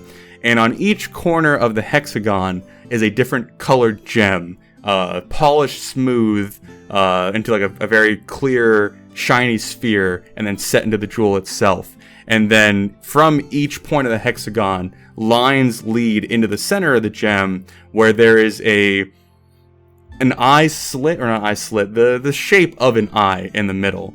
And then there is a yellow gem set in the middle of that. And he kind of shows this to you and gestures the more of the page. He goes, that is the Amulet of the Five that was built to capture the Dark Prince the first time he arrived. Where is the amulet? And well, that's a great question. Despite the attempts of my betters and our scholars, the amulet has been lost to time, as so many of our greatest achievements has. I suppose it's beyond our capabilities to make another. You know, this may not be apparent to you, Rolly, but I do quite a bit of thinking. And I have quite a bit of free time between my drinks and my teachings. You know, the less important things in life. There are many texts, many references and stories and songs about the Golden Halls that were the first mother, crafted the dwarves and sent them out into the world. We've never found the Golden Halls, but I would imagine if it has the ability to forge dwarven kind, then why not forge weapons and amulets and hammers and whatever we would desire? So I've been digging, I've been looking. I want to find the Golden Hall. I want that to be my legacy, Rolly. Well, if you aren't too selfish, we can make it our legacy. I was hoping you'd say that. I'm a bit old, and adventuring is a little taxing. Well, you've got quite the strength left in you. You're just busier with the women than I am. True. I mean, Bronshot would fall to pieces without me here. So out with it. What's wrong? I need one bit of information to make sure I'm right. Okay. So he kind of looks down a little bit, looks back up at you. You know, I've told you, but your mind's like a steel trap, so it might have escaped. Do you know Mingrom, the Dead City? I met with Marjorie, but tell me about... I mean, we can certainly discuss that. Dead Cities is a much more dreary topic. We'll go with the Dead City for right now. Okay, nice and chipper. I've been trying to cross out locations of where the Golden Hall might be, because, if it's not in Bronshard, clearly, if it's not in Beg Moldor, clearly, then it must be somewhere. And it must be in the Serbat Mountains, and anywhere else would not make any sense. So I have been asking everybody. I have been sending out feelers and scouts and reading every book I can get my hands on. And I am convinced it's in Mingrom, which is the city that we were building for the Pruitt Empire, but now is overrun, which makes it difficult to get there. Overrun by what? By the degenerates down in the depths. The mind flayers and the Duragar who think that they're related to us. Despicable. Well, they are related to us, but we'll debate that one over. We've had this debate before, Rolly. It did not end well for you. But yes, I want to go to Mingrom, and I want to look for the Golden Halls there. I am convinced, but I cannot do it alone. I'll talk to my companions and see if it's something we can either do now or on the way back from our current tasking. Wouldn't want to overburden you with your thoughts of her. So, is she with anybody else? You could say that. Son, She is with child. Been gone over a year. So. And out of character, dwarves gestate 9 months, or? Yeah.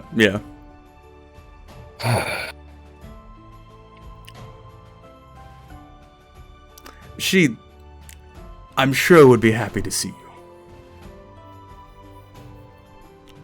Oh, yes, well. She'd make a fine mother.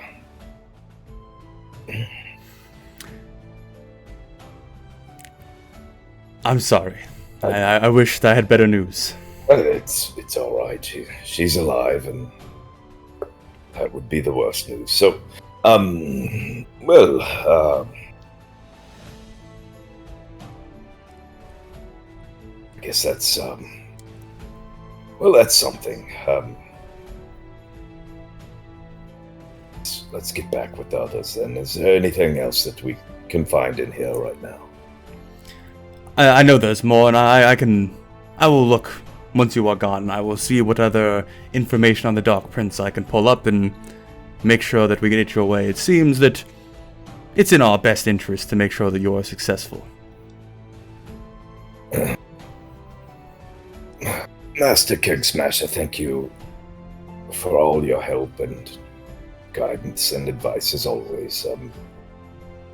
Truly is great seeing you again. I wish that your job did not take you so far away. I very much miss having you around. It's rather dreary here with all the fucking young ones. I thought I was a young one. You're old enough now. Well, let's go get that gnome and get him properly fucked up in his own establishment. I like it. Can I have a conversation while Rolly's gone? Go for it. So I'm assuming Valorant is very monotonely explaining artwork. Mm-hmm. Lord Valorant. Actually, he's into it. He just doesn't want to take questions. Okay. But once he gets going, he's totally like, oh, actually, this is reminiscent of. I think Eric would be like a few feet behind Valorant, out of sight, trying to mimic his hand gestures and like body language.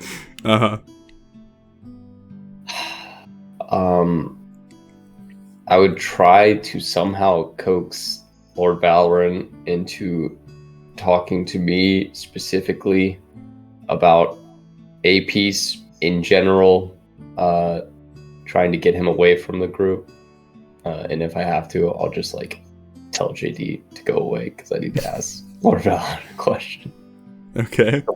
Oh, you want me to spend time with Adam? JD, you're going to be in a bar full of gnomes. I need you to get used to it. Adam comes running up, like poking Jarek at the side. He's like, Jarek, there's a mural of naked dwarven women. Go, How can you Bob. tell the difference? Well, you can't, but they are naked.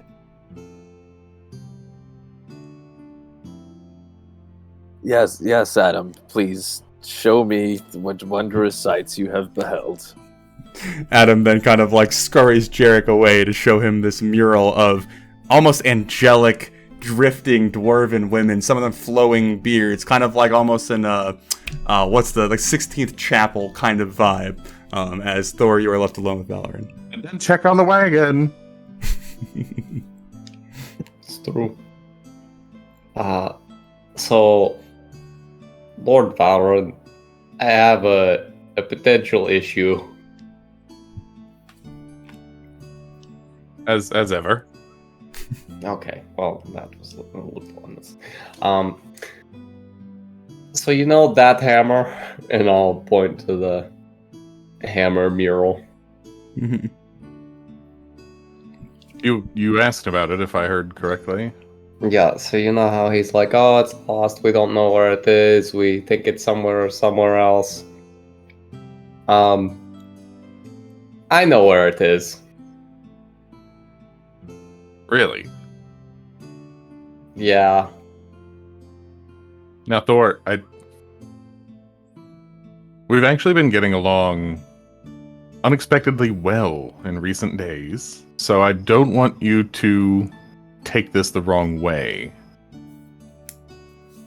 But you understand that it's a large hammer in particular, not just any big hammer will do. Yes, I understand that it's not just any hammer. You know, Rolly's hammer is different than that hammer. But listen, I got beat in the face with this hammer multiple times. I remember what it looked like. Now, even if it was a very, very large hammer, That's a mural. You think the guy was actually that large? I'm just saying, you need to be certain before we say anything to anyone else. Well, that's why I'm talking to you and not to JD, because he'll tell literally anybody anything all the time. Fair play. You're right. And I don't want to tell Rolly because I don't know what to do. Because I'm stuck, like, you know, this is their relic, but it's also a pretty cool weapon. All But I right. can't. I don't want to sell you short. I have to be sure. Tell me more. So, you know this, right? And I'll point to my little slit scars. I didn't really look that closely before, but this is where you were struck by the god hammer. No, this was a mace. Two different things. But he was dual wielding. Okay, I got hit in the face with one, and then he scarred me with the other.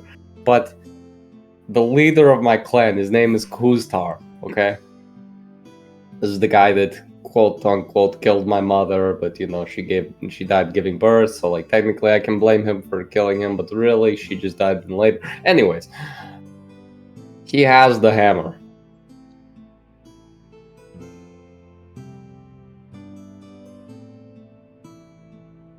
Well, if he threw you out and you want revenge anyway, I'm not going to object to dispersing a camp of marauders. Okay. Now, here's the thing. We can't just go in and kill everybody. Because, let me tell you, there's a lot of people over there. And it's more like there's kind of like an unspoken rule that when you challenge somebody to combat, it's 1-on-1. It's not 4 or 5-on-1. You can challenge him to a duel. Yeah. Well, that's so tidy, Thor. We can do this. I don't think you understand. I got my ass beat last time. Like, this guy is crazy. How long ago was this? Oh god, how long ago? I'm saying you personally have come a long way by now. I mean, I would hope, but I mean, he's probably better, or is the same or better. It's not like you get worse. Although he's probably a little bit older, but not a lot older. What? Thor, what do you need? I don't know. I need to... The last time I just kept getting hit, right? So that's why I'm looking for things to help me not get hit. But I don't want things like, Rolly's giant armor that I can hear him coming 3 miles away. I don't need that. I got a shield for a while. That was alright. I was thinking about keeping that, but then I got the super awesome sword. And I can't do a sword and a shield. Because I can't carry this thing. I have an idea. You do? It's one of many things that I was taught. We need to take the reward we just got in Littlefoot and go find a pair of rings. Rings? Rings. For your finger. Oh, okay. But just my finger, not your, like, you're not like gonna... Okay, yeah, no, got it. One will fit you and one will fit me. Okay, nope. This is going back to where I thought it wasn't going. It's for protection, Thor. It usually is, yes. I understand the premise, but it's okay. I get what you're saying. I just like messing with you. It's super fun. Here, would you like a beat? Someone has that position filled, Thor. Let me be clear. I don't need another person in this company messing with me. Oh, right. Thank you. Okay. Let's go shopping. All right, let's go shopping right now. I'm down. Yeah, I think that is a fitting place to end the episode. God damn.